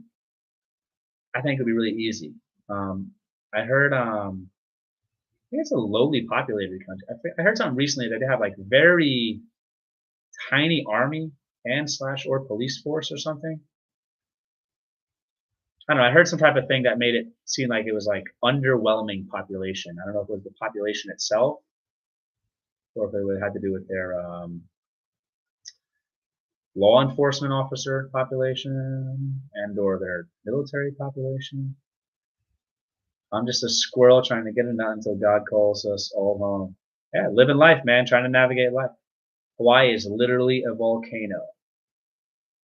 I knew there was a volcano or volcanoes around Hawaii, and that's what produced Hawaii. So would you say it's like a volcano and the result of a volcano? Like lava, magma and lava, whatever, that made the land? Or is it most of it or all of it actually a volcano or on a volcano or result of a volcano? Are there active volcanoes or is there an active volcano in Hawaii? We'll see you all again, perhaps. Much love, Colin, and mad respect. Much love, Howie. Thank you so much, man. Thanks for stopping by. You're super cool. Thank you. You would. Hawaii is beyond words beautiful. Maybe I would, man. Maybe I would want a compound in Hawaii, but it'd be like maybe a vacation compound. It does look super, super beautiful. Big Island has 11 of the 13 climates on Earth, all in one island. That's super cool. I don't know though. Compound. Compound. Compound. Compound. Yeah, I don't know if I'd have a compound. I would. Vacation compound. I'd like compounds everywhere. That'd be awesome. I would love to go there, vacation there, live there, whatever. But that whole idea of like tropical storms, hurricanes, whatever, causing problems, just having a compound and having it destroyed, that would stink. I don't know if it could be like put underwater, or there's like an active volcano or something that's just gonna whatever. I mean, there's threats everywhere as far as natural disasters. There's just less threats here in Missouri. But yeah, that's something to think about. Because even if there were hurricanes or something, maybe the compound could be safe. I don't know. Who knows? It's the last days, but is it the last of the last days, really, do you think? How long? If I were to say, give you a short answer, because it's complex. First of all, the Bible says, no man knows. Nobody knows. And if anybody tells you they know exactly when it's going to happen, that's incorrect. The Bible says something like, I will come like a thief in the night, like Jesus will come like a thief in the night, as an unexpected, nobody knows. I do believe, I want to say probably reasons, that we are in the last days. If I were to give you my guess, I would say 2050 or sooner. 2050 or sooner.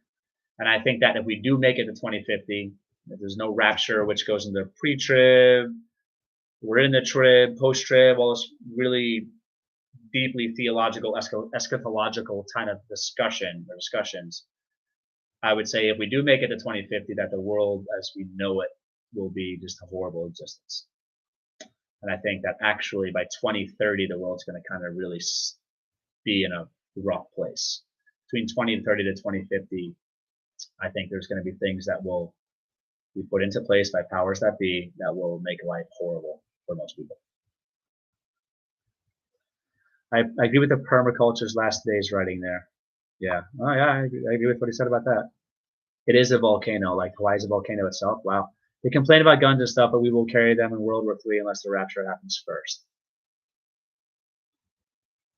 No, who knows? I'm not sure what you mean, but we will carry them in World War III. I mean, people that are anti-gun are not anti-gun a lot of the times. They're just anti-freedom-loving people having guns. People that are anti-gun want the government to have guns. They want law enforcement to have guns. They're just pro-centralization and control of firearms. I'm not sure what you mean by we will carry them. Who knows? We will carry maybe in a sense of mainland America or Alaska, America, wherever, Hawaii, wherever it gets attacked, and maybe something will happen. Or maybe you mean in the sense that like people going to war will carry them. Not sure exactly what you meant by your comment. Once the rapture happens first. I don't understand the rapture completely. I've been learning stuff about that. It's there's some different schools of thought as far as how that will happen and what that means. Eschatology is a very interesting, worthy study, I think. There are multiple active volcanoes on the Hawaiian Islands. Wow. Glacier Shark writes, they have all this free handout, government health care, 65% taxes, but they're weak AF militarily. I thought one of you wrote before they have a tiny, minuscule military. I think I heard that. Canada, agree, Glacier. I can't go up. I'm probably out on missing anything. There are mountains on Hawaii that are almost 14,000 feet tall, Triple H. Wow. Sooner. You think sooner. I think sooner. I think sooner also. 2050 is like the already going to be horrible situation. I think before that, I think it could be 2026, could be in 2 years, the world is already dramatically different because they're moving towards it, but they're accelerating. They're not just heading towards it. They're doing this. It's going faster and faster. 2030. Just look at what they're saying they're going to do when they're going to do it. They're going to do it then, maybe sooner, maybe later. There's certain goals they've already had in place that have not happened yet, but they're happening. We're moving towards that. Sooner. Be ready. Yeah, like the bridesmaids who let the candle go out. That sounds familiar. I'm assuming that might be biblical, but I don't know. I'll have to look that up. AI will take over before 2050. Very likely. Not sure what AI will look like and in what capacity or what that will look like, but I could see that happening. There was a mountain here 65 miles from my house, 18,005 feet. That's insane. I'm a visual person. I could just, that's insane. Wow. Trying to visualize and imagine how high that is. Mauna Kea, or Kea, not sure the pronunciation of any of that, either word. I'm going to go with Mauna Kea.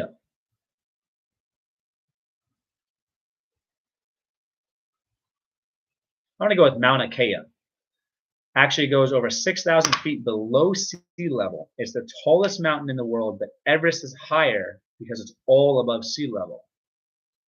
Oh, so it's from like the sea floor. That's interesting. What mountain is it, Glacier?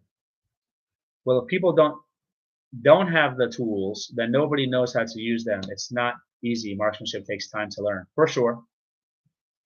So the government could give freedom tools to civilians in a draft, but they won't be effective. Well, I think you would like my channel, Glacier. Oh, Mount St. Elias. Sorry, 18,008. Sorry, I got the fact now. I was close. 3 feet. You're 3 feet off, man. 3 feet off. Come on now. Interesting. Yeah, marksmanship takes time. But it goes back to, I don't want to get into the discussion. It goes back to this. Learning curves. The learning curves for a reason. I believe in developing skills, and Freedom by Me, I'd love to get into a deeper discussion with you. Perhaps a debate, although I think we would probably not debate. We'd probably land on something similar.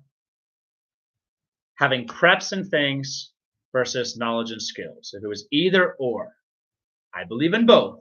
I believe in both. Either or, I lean towards preps overall. Specifically, I lean towards getting the tools, like getting the firearms. Get them first, learn how to use them later kind of situation.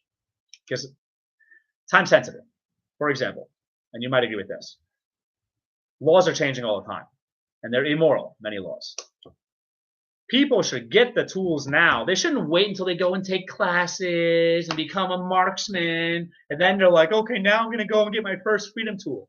Get the tool, learn how to use it. Stockpile the food, have it around. Get the water, have it around. Because I think the learning curve thing is important to consider. I am very amateurish when it comes to shooting. I'm not a horrible shot. I've had people that are excellent shots or good shots tell me I'm a pretty good shot. But it didn't take me years. I've shot only a handful of times in my life. Am I confident that I could hunt? Relatively confident. Am I confident that I could secure small game and deer and stuff? Yeah, probably. Probably am. Am I confident within the average self-defense, statistically proven defense, concealed carry situation, I could defend myself? Relatively confident. What takes the time is going from, just like in martial arts, teaching someone how to put the chin down, shoulders up, how to throw a jab, how to throw a cross, how to throw a hook, how to move, basic movement. That doesn't take too much time. So the investment of time, you get the biggest reward. Becoming good enough doesn't take that much time. Learning how to take some seeds, put them in the ground, grow some food, great. Like most things are all things. It's becoming intermediate or advanced that takes the time. That's what takes the real investment of time. The largest growth is going to be in the beginning. You learn how to garden. Then you want to learn how to self-pollinate. And you want to learn how to increase your yields. You want to learn about different details. Then you go to intermediate and advanced levels. That's what takes years. Teaching someone how to, in an SHTF scenario, what I recommend, get the seeds. Buy some seeds. If they don't know anything about gardening, the average person, take some seeds, put them in the ground, and grow some food. That's fact, I think. The problem is people like to inflate the value of skills. Because when they have a skill, they're like, oh, it's so important to have this and that. No, it's not. No, it's not. It's great to have the skill. Absolutely valuable. More important to have the stuff. How cold does it get at the peak, Glacier? Not bad this year. It's El Nino, so it hasn't gotten below zero. I'm right on the Gulf, and it's a rainforest. The ocean keeps us warm. Always Survive. What's up, Always Survive? Speaking of survival and prepping and stuff, there's a great There's an awesome gentleman with a great channel right there. Triple H, you're not far. Take a drive to my homestead and I'll give you some training. We can make some content together. That would be amazing. I would love it. And I'm actually going to take you up on that, man. I'm straight up going to take you up on that because I could use the training. I want to learn. I definitely want to develop skills. Yeah. So, I mean, yeah, definitely want to develop skills and that'd be great. We can make some content. That'd be amazing.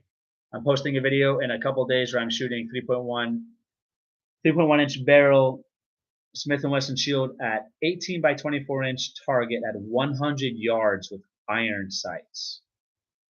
Whoa, that's serious. If you don't, yeah, you seem very skilled. If you don't have freedom seeds or garden seeds are going to belong to someone else, you're just growing them for them. I agree, absolutely, 100%. Freedom tools are one of the most important, if not the most important prep, and the seeds to go with them. Absolutely agree. Sounds awesome, Glacier. Come down in early spring. Let's do it. Glacier Shark writes, trick shot. I don't know if you're saying that's a trick shot or if you should turn that into a trick shot. Either way, that's funny. Turning into a trick shot. That'd be funny. Ricochet. Or, yeah, that might actually be considered a trick. Actually, no, it would be considered a trick shot or just a difficult shot.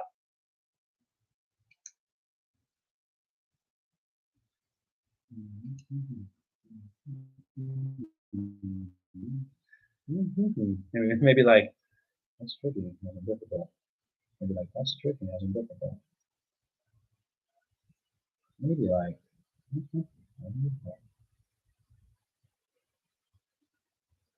that's tricky. Yeah, I want to shoot more. I really like shooting. I did some more dynamic shooting with someone who lives close to me recently, and that was interesting. Shooting while moving, you know, having him kind of like push me before I start to disrupt my balance and stuff, to throw me off. Like that was really cool. I have a lot to learn. I have so much to learn. I want to learn though. I want to learn. I think that I think it's foolish, man, for preppers to think that they could have all the preps and not have security in place. The freedom tool. It's stupid. It's stupid. At the very least, depending on where they live. This goes back to, well, if they live in the cities, they live in the suburbs, get out. That's how you become safe. Fact. But if they're going to be stuck there for whatever reason or reasons that I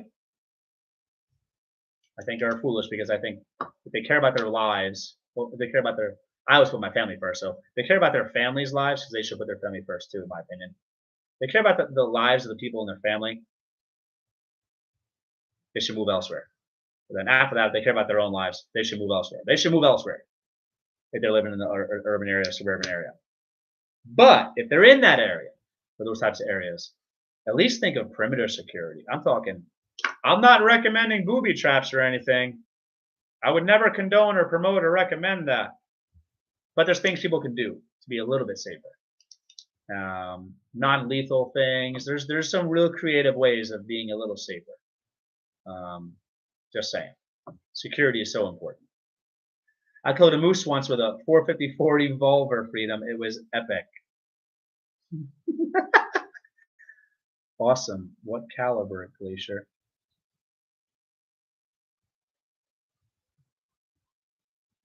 It was 8 yards. Broadside. Shot it 3 times. It went 25 yards. I might have missed something here. I don't like missing stuff. Well, I can't scroll up, so I think it's gone now. Have you ever watched my short movie, Contact Front, Triple H? I don't know if I did, man. Let me write it down. Wait, is that the thing you just put out recently? Or is that something that's been on your channel for some time? 454 queso. I don't know what that means. CASULL. It's my channel trailer. So that is the movie? Is your channel trailer? Because I've probably seen your channel trailer. Or is your channel trailer like from the movie? I think I spelled it wrong, but you know the big one. Glacier Shark. I used to deer hunt with an 8.5-inch Ruger Blackhawk way back in the day. Shoots 45 long. Short. It shoots 45 long Colt too. 454 Casel is a big hammer. Huh. I don't know what that is. My Blackhawk was only a 44 Magnum. Moose are no joke. Big animals. I think from what I know, they're huge. They're like walking cars, right? A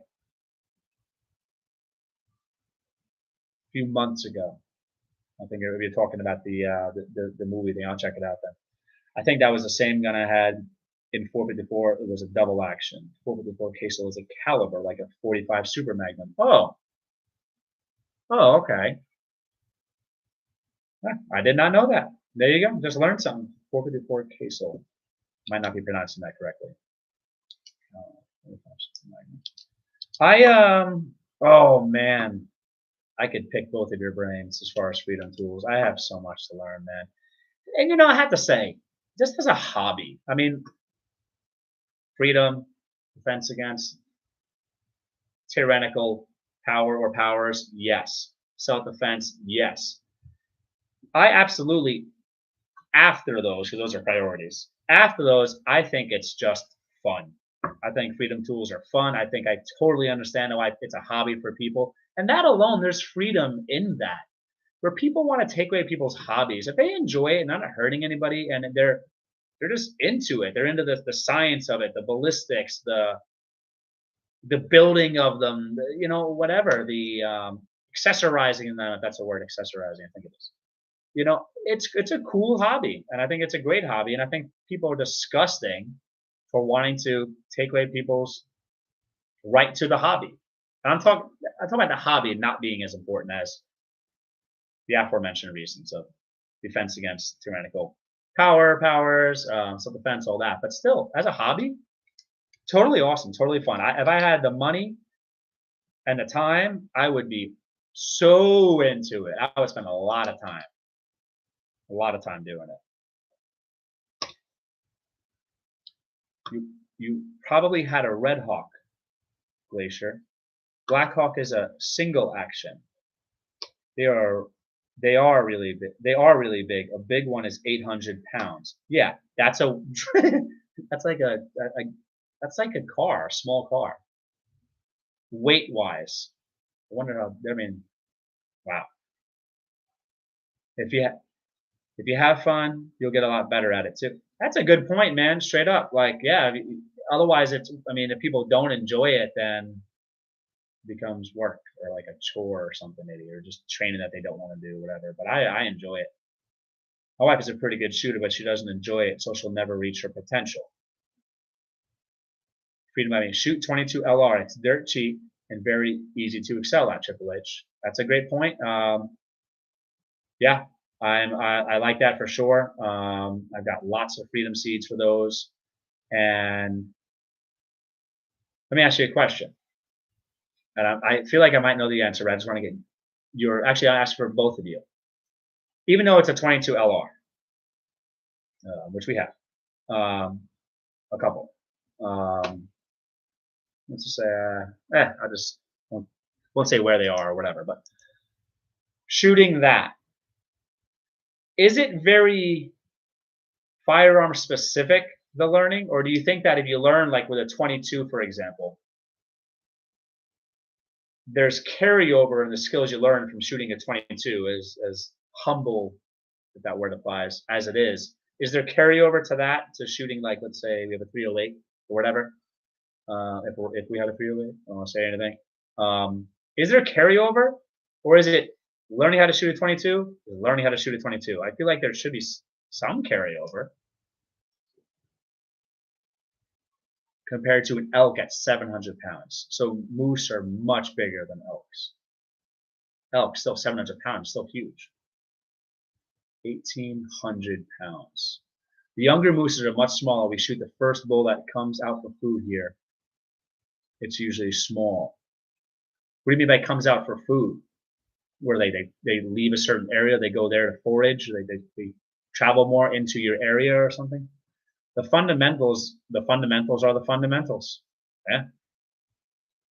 Good point. Trigger control, proper stance, grip control, Hmm.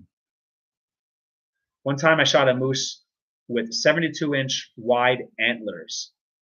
That one was full size, so 72 inch. And what? That's like this. 72, 20, 40. That's crazy. The bigger calibers are more recoil control and flinch avoidance, but all the fundamentals are the same regardless of caliber. No, we hunt for food, not antlers. Mm, that's cool. How long will that feed one person? They get split up in the community. Interesting, interesting. Younger moose are much smaller. Oh, you're saying comes out first bull that comes out for food here. Oh, for food, like for food for you and your community members. Glacier Shark, can I ask you well, I'm going to ask you a personal question. You don't have to answer. That's what freedom's about. Well, freedom's about a lot of things. That's one way of exercising your freedom. In general, I let people know I ask questions. I don't mean anything negative. I don't think necessarily, and I'm just a very curious person.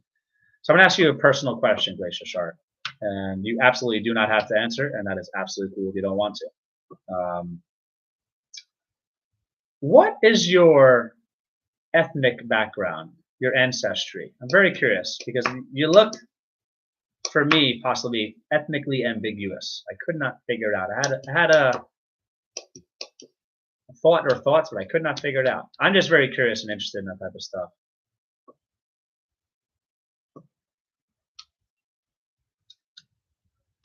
I'm eating on one moose leg and 3 little deer this year. My freezer is half full still. A lot of protein. 3 little deer for 1 year. So 3 little deer and 1 moose leg and half full for a year. Wow. Wow. That's awesome. Biggest thing I hunt is white-tailed deer. I've never hunted before. I want to do it so bad.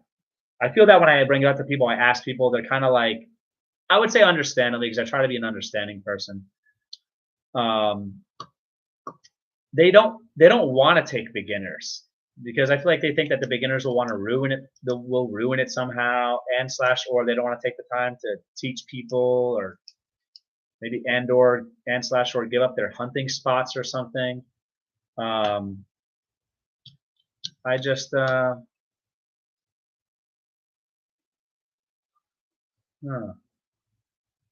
I think yeah, I think I don't know. I feel like people, they say like, yeah, let's go hunting, but then they don't really ever follow up. Or maybe it's my job to follow up. I don't know. I feel like people aren't really as interested in taking beginners hunting. Alessia Unica Star, buongiorno. I'm subscribed for support for me and for you from Italy. Thank you. Welcome. Thank you so much for stopping by, Alessia. Thank you so much. Welcome, welcome, welcome. I will check back and support your channel as well. I will stop at your channel and so support as well. Oh man, everyone asks me that after a while. Maybe one day I'll tell you, but trust me, I'm 100% American. That's what's up. I am also 100% American. That's awesome. Yeah, American first and foremost. I am interested, and I really do like learning about different ethnic backgrounds.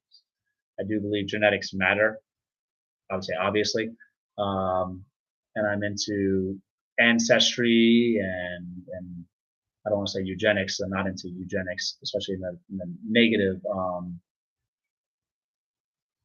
connotation. I don't know if it has just a negative denotation too. But I don't get rid of eugenics. I don't even know if that applies. I'm very interested in ancestry and ethnicities and differences in our races. I think it's all just beautiful how we're all so different, and I like celebrating the differences.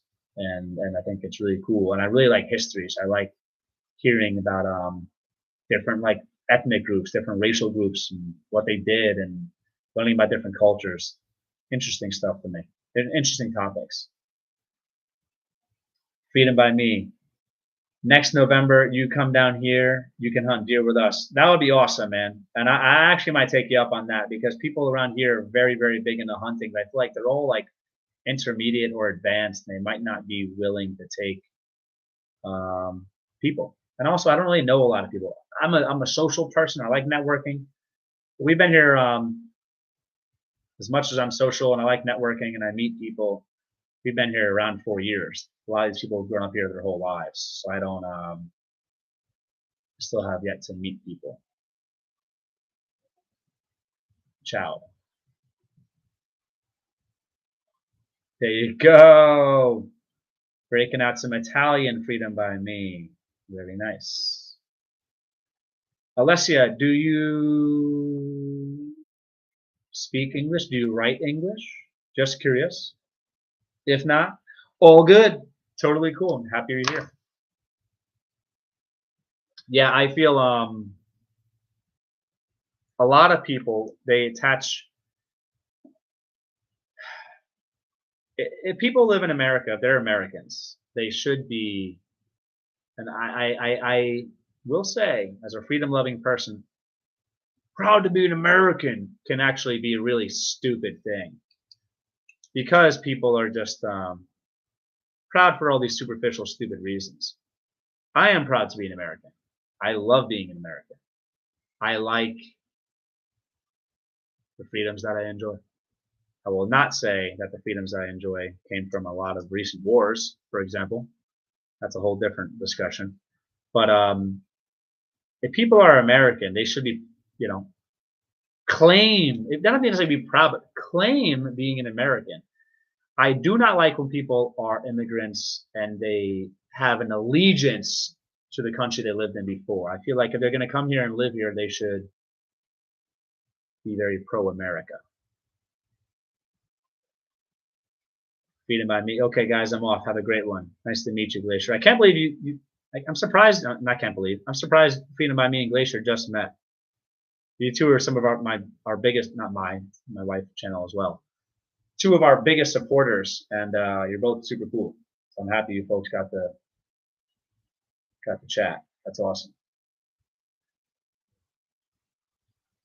Yeah.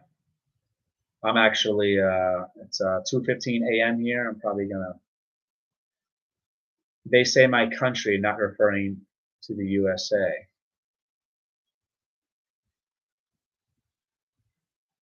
Yeah, I think if I'm understanding what you're writing, it's weird for people to be like, "Hey, I'm to claim like another country when they live here and they're building a life here." If they were like working here on visa and they were going back to wherever, then yeah, I mean, yeah, I get that. But they're trying to put down roots in this country and live here. Um, they should call themselves Americans because by definition, their nationality, especially if they're a citizen, is American. And then after that, they can claim whatever racial background they want, whatever ethnic background they want, whatever. And they can do whatever they want. They can whatever. I just think that it's I don't like it. They send their money back to wherever. Yeah, a lot of people come here and well, that's the thing too. I've met. Let me tell you, man. From New York, I've been around a lot of people in different countries, and you know, I gotta say, I can't hate on them from sending the money back because that makes sense, and they are using that international leverage financially, just like people might make a lot of money in New York and build a property in Kentucky, use that interstate financial leverage. So the money goes further, or they want to set themselves up for retirement in a state that's cheaper. I respect all that. It's the problem when they talk bad about America and they say like it's a horrible country and all these negative things, but they're it's way better than where they came from. That stuff bothers me. Hate is bad. Yeah, hate is bad. Yeah. I even try to when I feel myself finding like when I feel myself feeling negative, I try not to even use that word. I try not to. I'll even just say like dislike or whatever. It's a words have power and meaning, and I try to be deliberate with my speech. I try not to use that word. Yeah. Yeah. I just feel like some people they'll come here and for some reason, okay, actually maybe it's really what the problem I have is people just not being grateful, not having an attitude of gratitude, because I think that's what it boils down to. If someone comes from a third world country and their lives are essentially horrible, and then they come to America and they work a fraction as hard as they did in the country that they're from, and they're able to bless their family members abroad in other countries and live a way higher standard of living than they did, then I think there should be some type of appreciation for the opportunity. That's what I'm trying to say. Can they still say there's certain things they don't like about America? Sure. I'm an American citizen. I absolutely think it's important as an American to say things I don't like about America. I think it's stupid to be like, America's great, this, that, without thinking about the problems we have as a country. But I think that there should be some type of appreciation. But I'm a big fan of appreciation. I think having an attitude of gratitude is very, very important in life. Good live show here. Appreciate you for the time spent chatting. Yeah, man. Thanks for stopping by. I appreciate you stopping by and hanging out and showing support and chatting. Definitely awesome chat. You take care. I'm about to close this up. Be well.